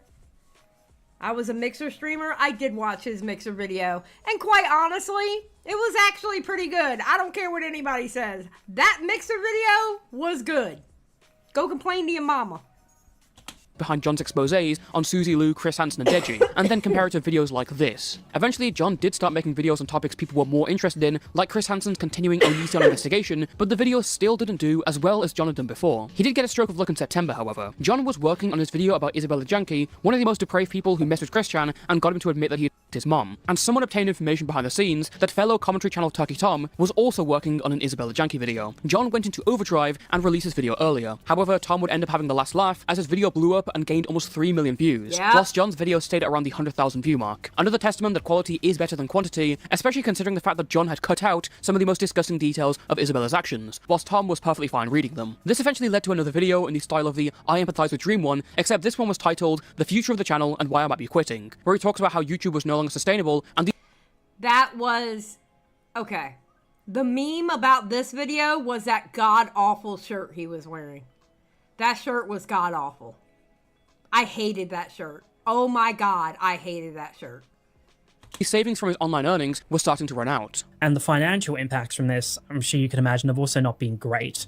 You know, I moved out of my parents' place about a year ago now. So a few months into moving out, I got into this massive controversy, which was not great. But thankfully, I'm smart with money, and financial ruin for me is still, quite a long way off.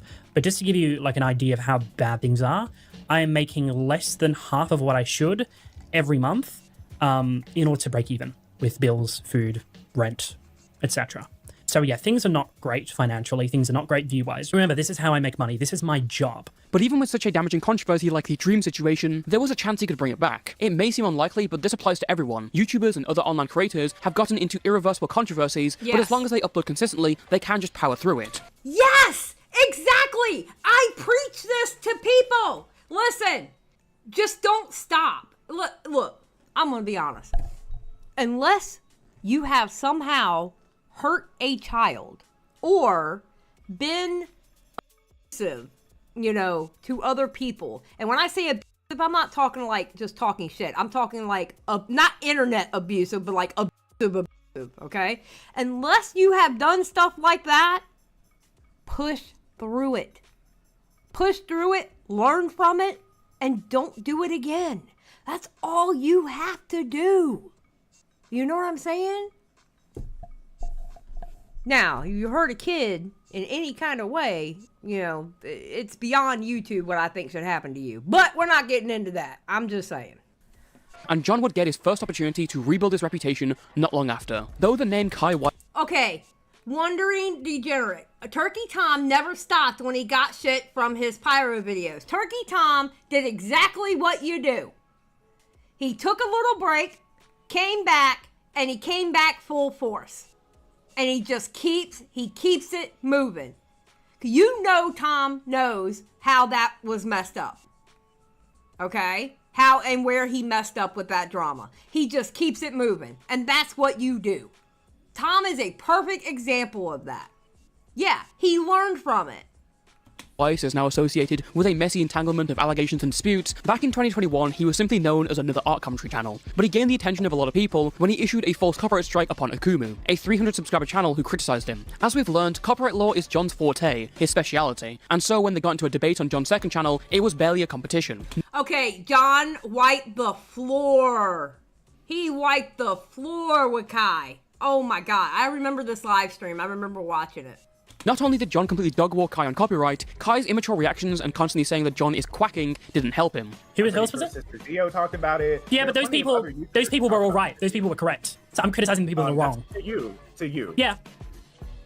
To you. They're correct to you. Yeah, exactly. So I'm criticizing the people that I believe should be criticized. Okay, Why would I talk about the people that are right? What? Hold on. Relax. Stop quacking, bro. Tell me what makes these people right. Because I believe that they're correct. It would help if you watch the rest of the video. It would help if you watch the stream because I go to all of this in the stream. Stop quacking, bro. Relax. Like I said. A few months later, John. Listen, John. At this point, John was an asshole about lying and setting his friends up to fail like that. He absolutely was. But again, John was the one to go to about copyright. He knows his shit when it came to copyright. And he did. He wiped the floor with Kai. John would also debate commentary YouTuber Lanza on copyright as well. In the wake of John's obliteration from the internet, Lanza had made a video on John that contained one of John's videos totally uncut. He was just using all of his video with no edits, which absolutely did not fall under fair use. To add to that, the rest of the video was mainly just other people's content. Lanza's total amount of footage where he was talking was less than the total length of uninterrupted clips of John's videos. So again, John completely dogwalked him, with Lanza's best defense being that it was for context, when I'm pretty sure you Oh my god, that was on Doc on the radio. Okay, I remember this. Can show the context without just putting it there in its rawest form. But both Kai and Lanza were significantly smaller than John. If there was one situation that re-solidified his place in the community, it was the fight that had broken out within it. The YouTuber Technicals, standing now at over 100,000 subscribers, had gained a lot of attention after his— Oh god. Okay, so, you know how people have regrets? This is one of my regrets in this space. Alright? And I'm gonna admit something to y'all that I've said it publicly before, so. When this first came out, when that Technical Zero video came out, alright, I was watching it with Skip, or Skip and I watched it and came up basically with the same conclusion, alright? And I wanted to react to it, but I decided not to because how the community, I didn't want to go up against the commentary bros at the time. Okay? I just didn't want to deal, I didn't want to deal with it. All right? I pussied out. I'm going to go ahead and tell you. I pussied out. And it took them, this is how, it took them 11 days to catch up to what me and Skip said about that video. 11 days. Me and Skip counted the days because we were so heated about that video. We were completely heated about that video. And I pussied out and didn't do the reaction to it. And I was right at every turn on it. And it took them 11 days when Willie Mack went on Twitter and did his comparison on a little Twitter video for everybody else to catch up. Yep, then Willie swooped in with his tweet. And it is the one of my biggest regrets on this platform is I didn't do my reaction because I pussied out. Literally. And I will never make that mistake again. Ever. Never, ever, ever, ever make that mistake again. If I feel something, I'm gonna say it. His work, looking into some of the most popular Skip's like, my tweet is still up, but no one follows me. Hell yeah. cases in the Smash community. In particular, his video vindicating Sky Williams and looking into the case of the Sky House had gained him a lot of acclaim and friends in the commentary community. Both John and Technicals were admired for their quality research and style of presentation, but there were obvious differences. John's content was more analytical and dry, whilst Technicals was known for his humor. So, what had happened? In late 2021, Technicals made a video looking into I still remember Willie calling you nice, Xylie. Yeah, Willie's the reason why I'm in this community now. Willie, I call him my day one commentary bro. I love me some Willie Mack. I will fight for Willie Mack.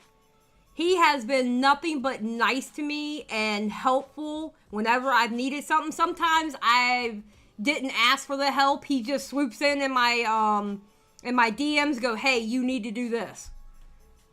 And I not even, he's just been a really good guy to me since the day that I've met him. And I will fight for Willie Mack.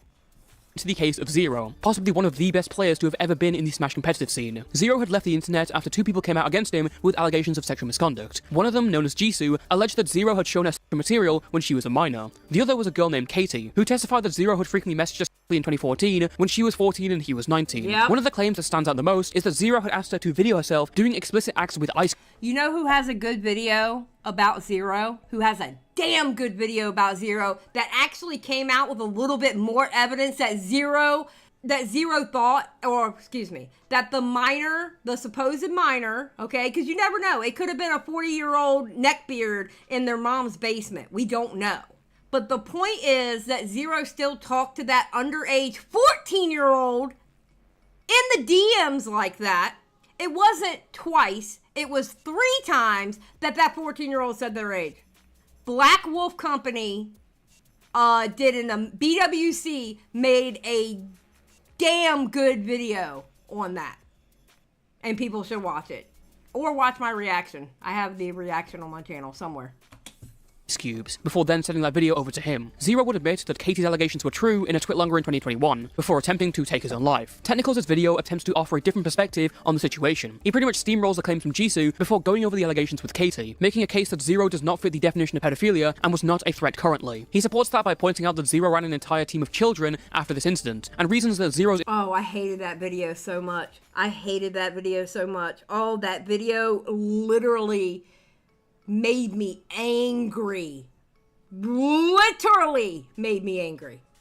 environment and life created these conditions. Aspects such as childhood trauma, Zero being preyed on multiple times during his childhood, the age of consent where he grew up being 14, him not understanding what was okay, like eating moldy waffles without knowing they're harmful, or not knowing why World War II happened until he was 19. These were all points noted in Tech's video. He ends off the video by saying that he doesn't mind if Zero comes back to making content, and notes the Smash community's blatant hypocrisy by welcoming back Nairo, another popular Smash player who was also accused of having a relationship with a 15-year-old when he was 20. The Zero video performed incredibly well, yet it also came under a lot of criticism. Many people, especially those in the commentary community, felt that Technicals had downplayed Zero's actions and distracted from their severity by using manipulative or outright nonsensical arguments. This turned into a divide within the community. Okay, I'm telling y'all right now, if you want to see a pretty good live stream about it, It was when Nick and Technicals got into it. It's this after hour show where you see Augie, Edwin's in there, Bo Blacks, Flamenco, Nick, Technicals, and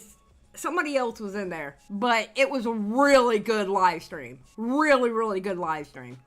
And distracted from their severity by using manipulative or outright nonsensical arguments. No, this no turned into a need to, divide within the Lauren. community, and John would take his chance with his video in December 2021 titled What Really Happened to Zero. John's video seeks to lay out the Zero case in far more detail, and unlike Tech's video, does actually painstakingly go through the DMs with Katie and her twit longer. Listen, I don't like John Swan, but I stand by his video on the whole Zero situation and Technicals and using the manipulation and stuff like that in his video. I stand by John Swan's video.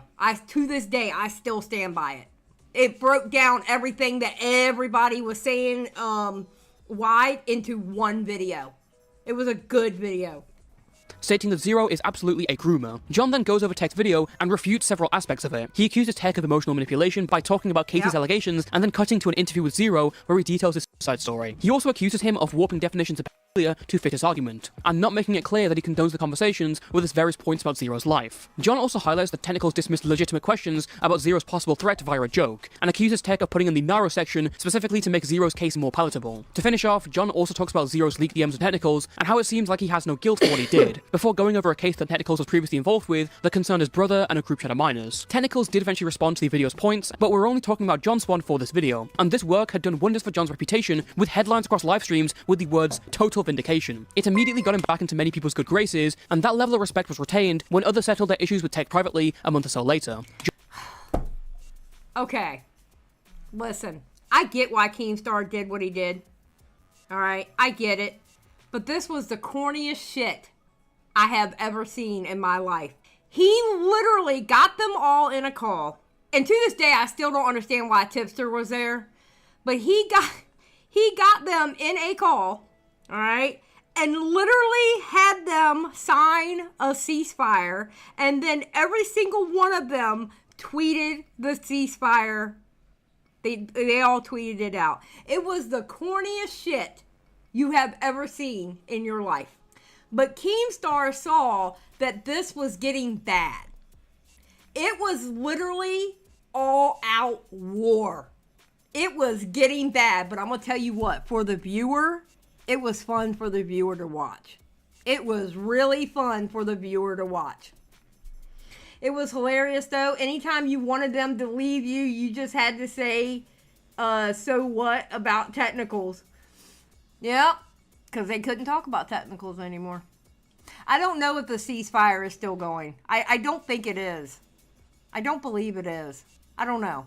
I have no clue. I'm going to be honest. John was the only one not to. To add on to all of this, the start of 2022 would see John's supposed biggest victim, Pieman, completely burn his career. After being over by John, Pieman had the perfect platform for a fledgling channel, and he had even gotten a 1 million view video talking about Minecraft YouTuber Stampy. But as time passed, instead of making videos, Pieman was only sinking further and further into Discord degeneracy. He would be arguing with other small commentators and Kiwi farmers about racial politics, becoming more and more of a Discord dweller. It felt like the break he took from the online world never happened. And that would culminate in a January 2022 document where Pieman admitted to exchanging nudes with a number of fellow small commentators over Discord. Their closest partner was LMM Skits, another small commentator who Pieman realized was a full-on pedophile, but kept on role-playing with them until they had enough quote-unquote evidence to expose them. Oh my god. This had to have been the worst gay ops ever. Literally. You had a bunch of kids running around wanting to be pedo hunters. And it, oh my god. It was so bad. Like, bro, what are y'all doing? What the f y'all doing? However, many believe that Pieman may have only stayed because of the pleasure they derived from their Discord ERPs doused with degenerate kinks. The last time, like, the thing with my friend's nudes happened was, like, a couple weeks ago. The last time it happened was a couple weeks ago? Yeah. So, why didn't you just expose him then? At that point of time, I didn't want that to stop. There's a reason it happened like 3 times. It didn't just happen once. At that time, you kind of, part of you still wanted it to continue. Yeah. Though John may not have known at the time, his warning towards Pieman all that time ago was scarily correct. John's reputation received a further boost, Yeah, that whilst was the wider Aiden. public would never really hear of Pieman again. John Swan had done what was thought to be the impossible. Through a number of debates where he performed well, alongside a well-received video covering the commentary community's most destructive situation that year, he had earned the respect back from his fellow peers and his diehard audience. Things weren't the same as before the Dream situation, but of course things can never be exactly like the past. John had gotten out of the huge hole that he dug himself, and now prepared to work on a video on creepshow art, a topic bound to do well. All he had to do was not jump back down.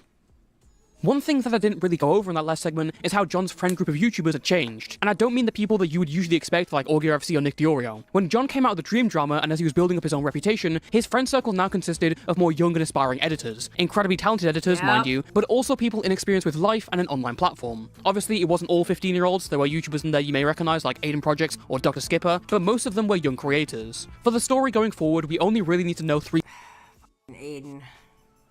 Aiden always finds his way in. Always. main people. First of all, Jake Drary, probably the most well-known small commentator in the group. He was a German kid who had made his presence well-known in the community with an amazingly edited video on the downfall of Tumblr, and had also run his own show Jake Live covering the community drama. Then there's Haha Yeah, a 15-year-old British commentator who is most well-known for his video covering the mishaps and misdeeds of Pieman. And then there's Cammy, another small British commentary YouTuber who was 18 years old. Cammy was kind of the butt of every joke in the group because he wouldn't be able to handle jokes about him well, which encouraged everyone else to make even more jokes about him. In March of 2022, Cammy met a girl by the name of Lizard or Liz, who was another viewer of the commentary community who others knew on Twitter. Her biggest claim to fame is running a commentary fan Discord server called Chadville. We're not exactly sure how Cam and Liz got in contact, it may have been through Chadville, but we know that they were friends and were talking daily on Twitter before this. On Easter Sunday 2022, Haha Yeah published a document against Cammy with links to message logs over 16 days. Oh my god. This drama here was crazy. And to think it made its way to Mr. Girl and Destiny was absolutely astonishing. You know what, Wondering? I agree with you. Wondering says, I still don't understand how Skipper didn't get enough shit from this. I agree. I didn't get that either. Like, wait a minute, guys. What? Y'all aren't saying Dr. Skipper's name enough in this. What is going on? Yeah, I know. I agree with you.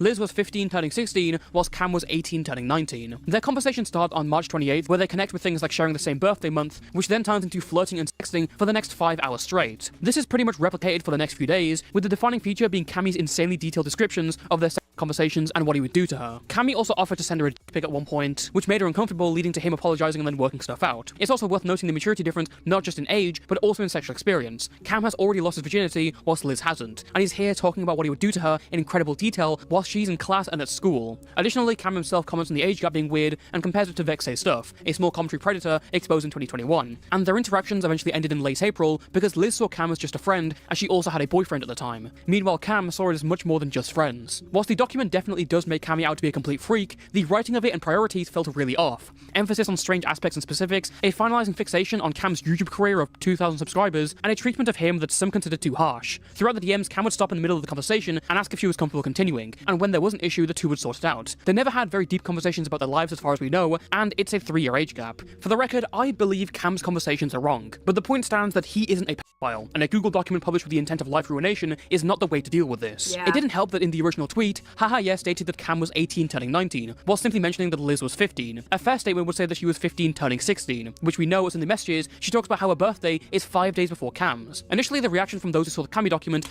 So basically, they try to make it look like that age gap was going from 3 years to 4 years in a short period of time, when in actuality, I mean, 5 days ain't shit, right?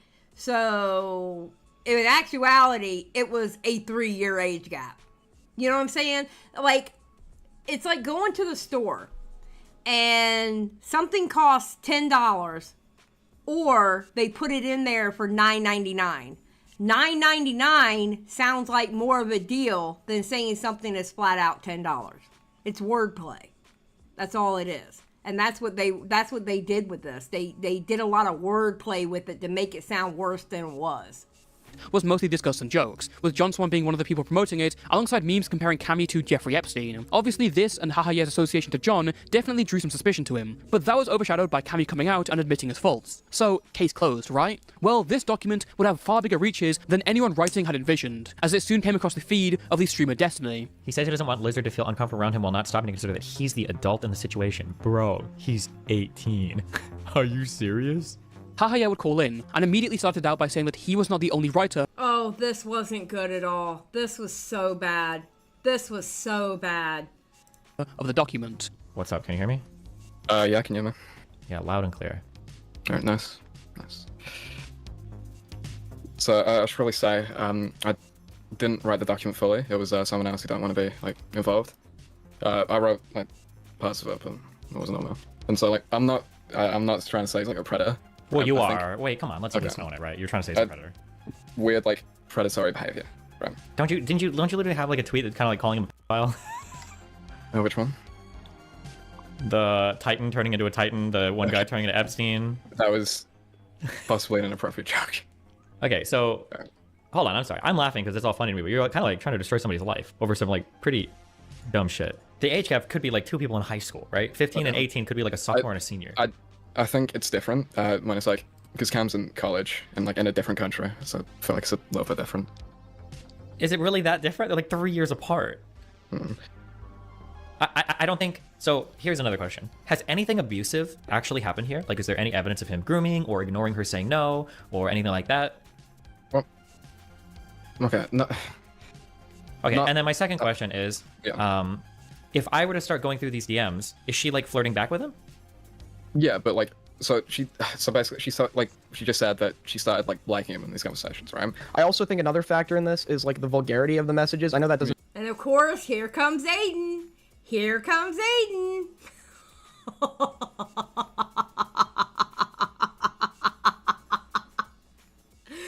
Holy shit. Make it like worse. I just think that in combination with like the kind of weird dynamic. Well, but vulgarity. I mean, if they're and all of that is vulgar, right? It is. It's like that's. Yeah. So I mean, like it's not vulgar. It's literally. It's going to be vulgar, right? It's not like you're, Eventually, word starts getting around to Bunk, a political YouTuber affiliated with Commentary, and they're telling him that John Swan is involved in the document. Wait, was John Swan associated in the creation of the document? I've been told by multiple different people John Swan had some involvement in the creation of the document. John was involved. Alright, And this leads to John eventually calling in. What's up, John Swan? How you doing, dude? My name was like brought up here like a few times. What's going on? Were you involved in the creation of a document against Cammy? That's a I yes. I was not directly involved. Oh god. What does not directly involved mean? No, I mean I saw it. But Okay, I found the tweet from Harley. If you want to see it, why is everybody saying that you were directly involved in this? I've got like 20 different people DMing me like, dude, John Swan like wrote the document. He was like, I did not do that. I don't know where that's. Okay? No, that is not true. I quote tweeted it. I don't know. Maybe they thought that was why, but no, I didn't have anything to do with it. I don't know why. Okay, remember John Swan saying that. Just remember he just said that, right? It's being brought up as fact. In the wake of the Destiny stream, John also put out a statement reiterating his sentiment. Just wanted to clarify a few things after the events of today. A few days ago, I was contacted by a girl who I have mutual friends with. She told me that they were taken advantage of and manipulated. I gave some advice based on what I was told at the time and directed her to people that I thought could help. Apparently, she was pressured by friends into coming forward with this information, and they put ideas into her head. The writers of the document constantly checked up on her to make sure she was okay with going public, and she confirmed every time that she was. She told me today that she did feel weird about it at certain points, but shrugged it off and didn't tell them. I don't blame the girl for this, of course. Things can get confusing when put under so much pressure, but that is part of the reason that led to this cluster happening. This was all about trying to help the girl. I believed her motivations were clean, and I did not know she had outsiders influencing her. To make things super clear, I did not write a word of the document. Okay, remember this. I did not write a word of the document. Just remember that line right there.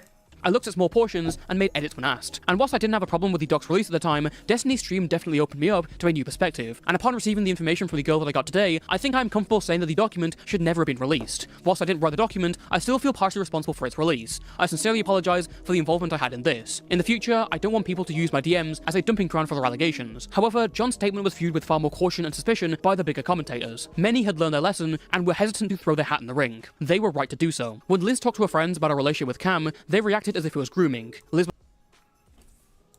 They were right to do so. When Liz talked to her friend... You know who that is? Do you know who that is?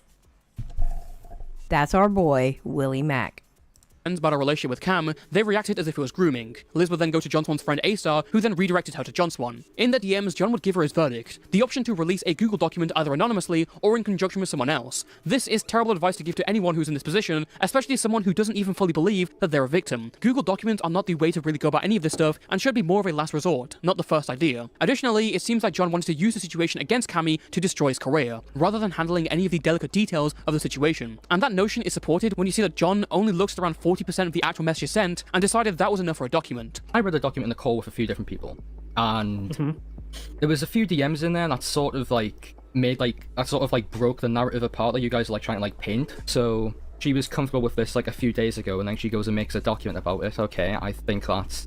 I don't remember this message you're talking about. It was. I mean, I can try and find an archive. I may not have. To be fair, I did not read all of them. And despite this, he told Liz that he read through every screenshot and that this was grim, as well as actively advising her on what paragraphs sounded good. This all doesn't sound like someone who had, quote, no involvement in the document. Aiden Project would later leak DMs of John See what he says right here? I would maybe replace the third paragraph of your statement if that's okay. I think we cover all of that in the doc itself. I think we cover all of that in the doc itself. I feel like it's missing conclusion, kind of like something about holding him accountable.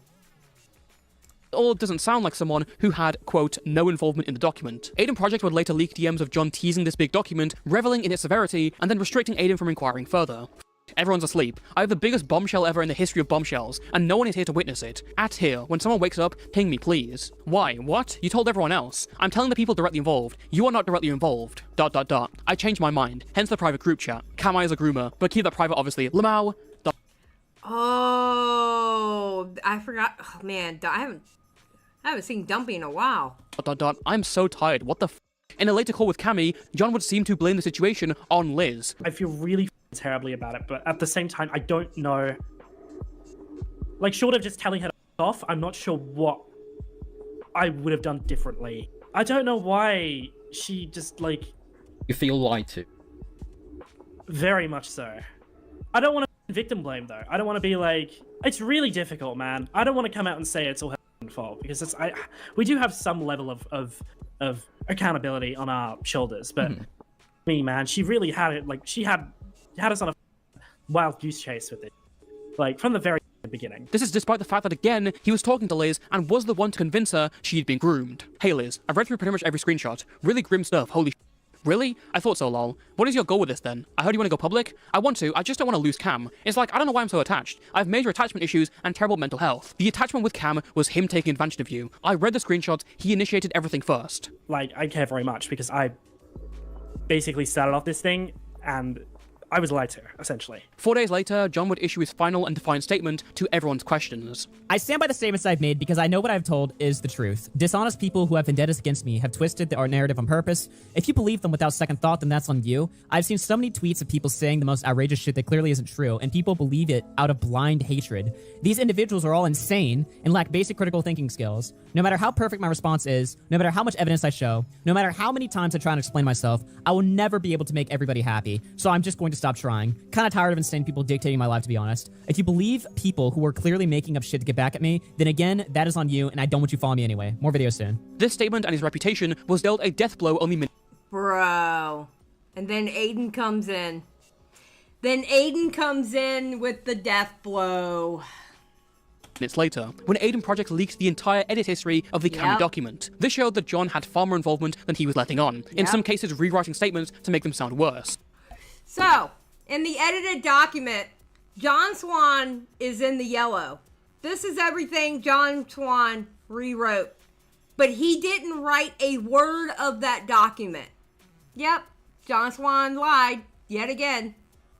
The reality is that John had been caught lying again. He had written most of this entire document, given it to another 15-year-old to publish, and then lie about his involvement. Hold on now. What the hell? Look at this paragraph let's see this paragraph that he changed, right? So I'm assuming that this was like, what, the girl or something? Or I guess the original writer. I don't know. After this, it continued. He made jokes and started liking it after I asked him if he did it. He continued on, tried asking me if it was okay multiple times. He's aware of my age, by the way, so he kept asking if it was weird or not. I tell him I didn't think it was really weird. I really didn't think much of it. Okay, so John crossed that out, and then look what he wrote.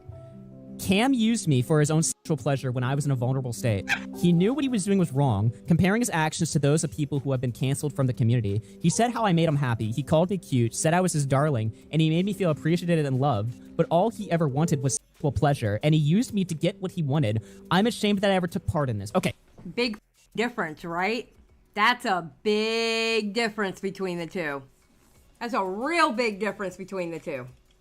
In the wake of the Cammy drama, most of his friends again dropped him and felt incredibly hurt. They had given this guy another lifeline, and he had completely betrayed the trust that he was handed. That's a completely different paragraph. What the actual yes, exactly, Olivia. Exactly. But remember, he didn't write a word of it. Remember, he said in that tweet, he didn't write a word of it.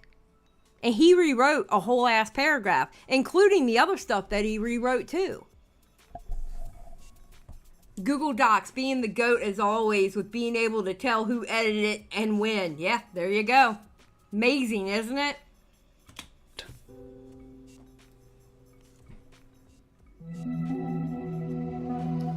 As much as John tried to ignore everything, it was evident how impactful the beatings from the community were on his career. Commentary was one of the only places that had still accepted him after his controversy with Dream. Okay, think about it. Are you going to trust the word of a commentator that is constantly getting caught lying to you? Are you going to trust their research on things? Unless you actually know what's going on and their video backs you what you know up? Are you going to actually believe someone and take their videos as an I trust this content creator actually did their due diligence in this if they are constantly getting caught lying to you? That's the thing. Don't lie to your audience. Don't lie to the people that feed you. Don't lie to them. Yet now he had squandered that opportunity, that second chance, wasting it on someone not even worth wasting. Fool me once, shame on you. Fool me twice, shame on me. John would attempt to brute force himself out of his career ditch by uploading 2 videos, with his first being on the situation regarding the YouTuber Gus Johnson. And whilst the video is well edited as always, it's not a particularly captivating one. John's best work was solidified by a well-rounded and definitive opinion that he would underlay in his work, yet in his Gus Johnson one, he just leaves it kind of open-ended. Gus and Sabrina's relationship has 2 individuals and 2 sides. There isn't a clear winner. So why do we have to take one? Thank you all for watching, and I'll see you guys next time. The following week, he would upload a video going over the Artesian builds controversy, and although the video was much more interesting, it was overshadowed by speculation that John Swan's sponsor for the video was possibly a scam. Sometime after July 2022, John Swan would also request for his Wikitubia page to be taken down, and he would also start up an editing course on Patreon. In these desperate times, John would stick closer to his Discord friends, the only people he felt he had left, but even then, he wasn't safe. John's private Discord servers became laden with chaos after the Cammy situation, as he was now the captain of a leaky ship. Someone leaked that back in 2020, John had recorded his apology call with Pieman to— Oh god, this was so bad. This was so bad. Holy shit, this was so bad. Used as some sort of ammunition, and a year later was still conspiring behind the scenes to have someone covertly leak it. If it leaks, it must be somebody tied to you or you, John, right? Yeah. And that's something you want to say. It couldn't just be one of you guys, and then one of you guys send it to someone else, and then someone else send it to someone else, and it just went. I don't know. You would have a motive, though. You would have the motive of, like, setting your reputation straight. The question is, how convincing is the call, though? Because I've seen some of it, but that was a while ago. So how, like... No, the call's pretty bad. How compelling would your case be in this situation? I don't know. I was pretty, like, dude... In that call, I was just like, I just want it all to end. I feel like if we want to do this, there's only one way. Exactly, Anstan. How shit is your reputation that people are always recording than leaking your calls? 100%. If no one can trust you and they're always recording you, how bad does your reputation have to be? 100%. 100%. You create a new Twitter account with a number that none of you have registered, so we get someone else to make a Google Voice number or something, and then we in commentary, people just record your calls? No. No. It doesn't always happen, but you always expect it to happen. You know what I'm saying, Ahaska? Leak it through that, so it has no ties to literally anyone. And then we leave it for like ages, and then all of a sudden people start retweeting it out of nowhere. Because you could just say you found it through like Twitter search or something. And that's the that's probably the best way for you to do it. At least the way I thought about it, because you can't do it through an account that has followers. I don't think that's not going to work, because that would almost be like a mystery then, right? Like you don't even know who the leaker is.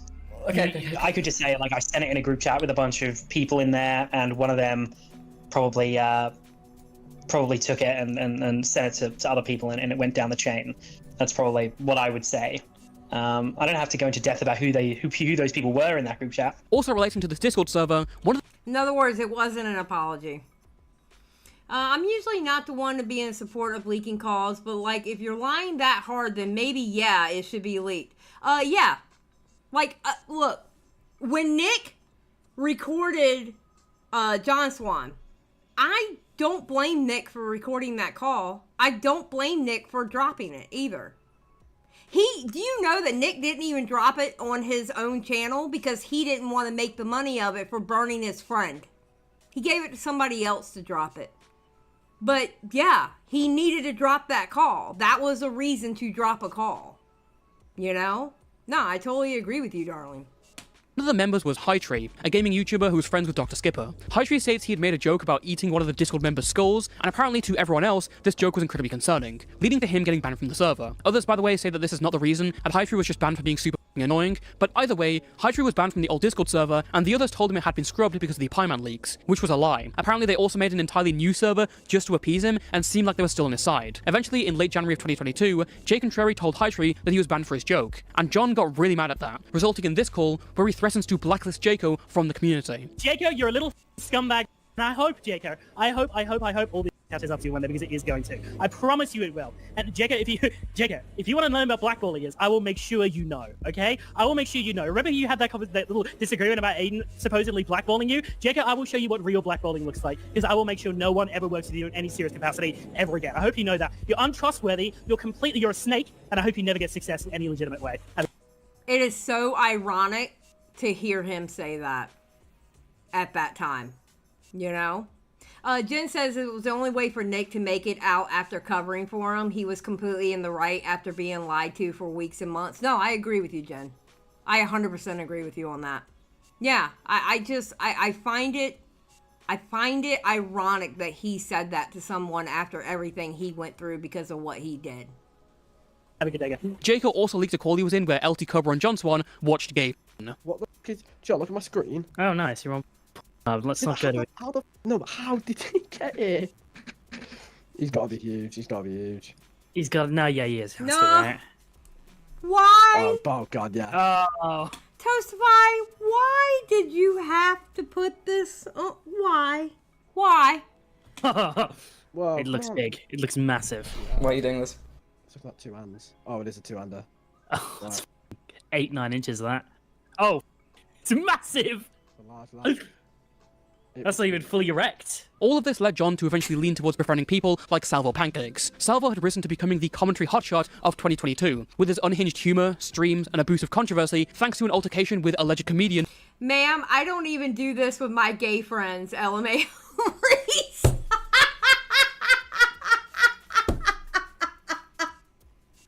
Reese, shut up.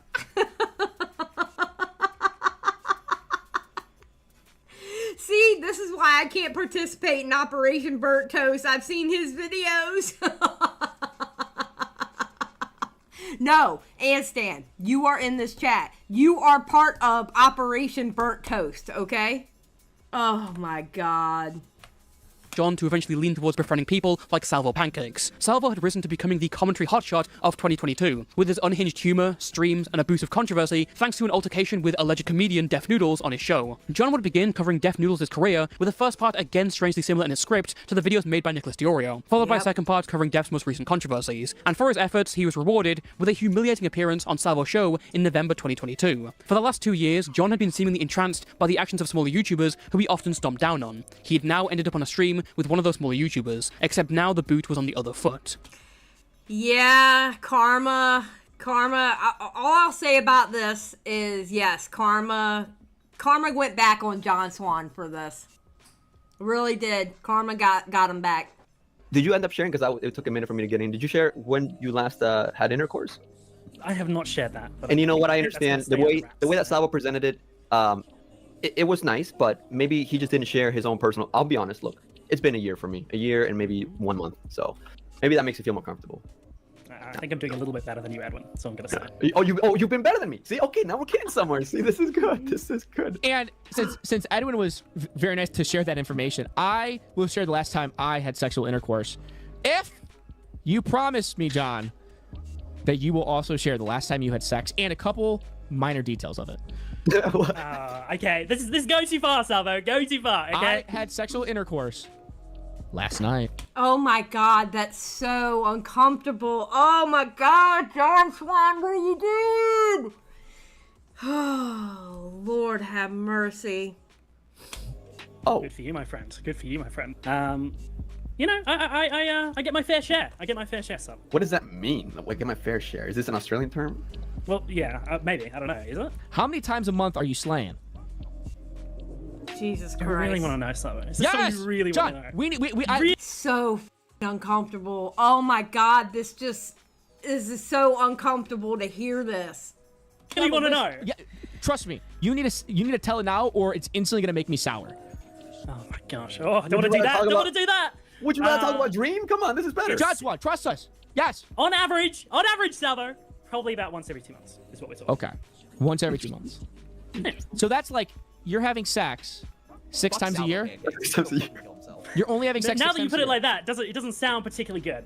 No, but yeah, I mean that's about right. Unfortunately for John, all the glitters is not gold. And once Salvo had been outed for his piss-loving fantasies and doxing, John was left with no one. From then on, he began to properly fade into the background, with only the occasional credit given. His Patreon editing course has now been silent for over a year, and in late 2023, I published my investigation into the Elucid case, including John's mishandling of the whole story. Ever since then, his Twitter has been mostly silent as well. I think he probably saw the writing on the wall. He's got me blocked on Twitter.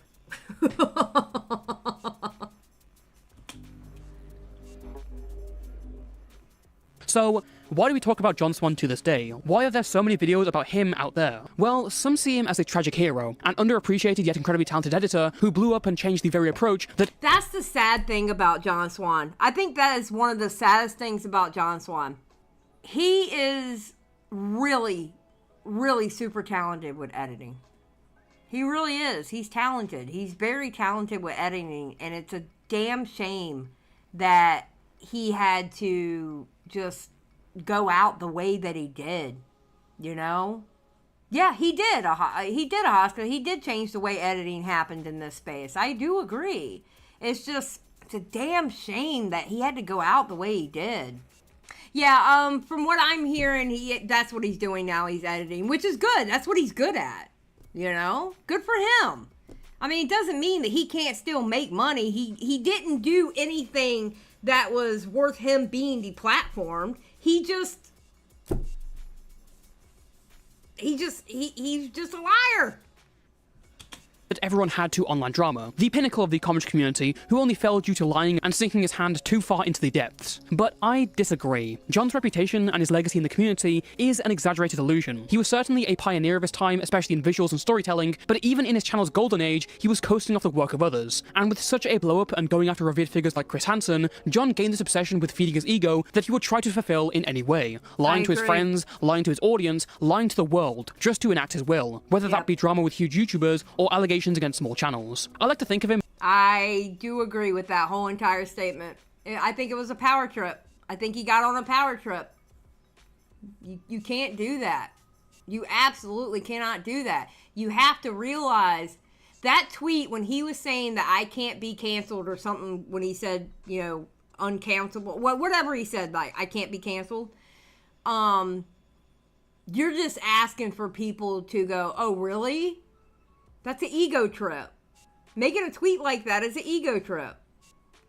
as a fireman who saved a baby from a burning building and got the key to the city. But then the fireman becomes enthralled with the sensation of constant admiration, and so he goes around setting fire to other buildings just to try and put them out. And every time someone caught him with the gasoline can in his hands. It doesn't matter what's now happened to those that he previously went after, the issue always remains on how he went after them in the first place, and in the process sacrificed his friends as if they were mere playthings and objects. A couple of years back, I viewed John as a tragic hero, but it's evident that now his legacy is that of a horrific, manipulative scumbag, and it should stay that way for as as long as anyone remembers his name. John's YouTube career, above all, serves as a warning to the new generation of YouTubers. It's a simple lesson on humility, self-reflection, cheap theatrics, social climbing, and most importantly, lies by lies. Until next time, stay safe and stay toasty.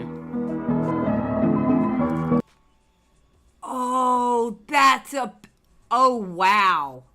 Okay, this right here, that's pretty badass to end it. No, he didn't pull out a skeleton of a swan. That is, Shadow Star. I agree with you. That's pretty damn badass. That's badass. Damn. That was a good video, Toastify. That was a good video. And you know what? We're still doing Operation Burnt Toast. No matter what.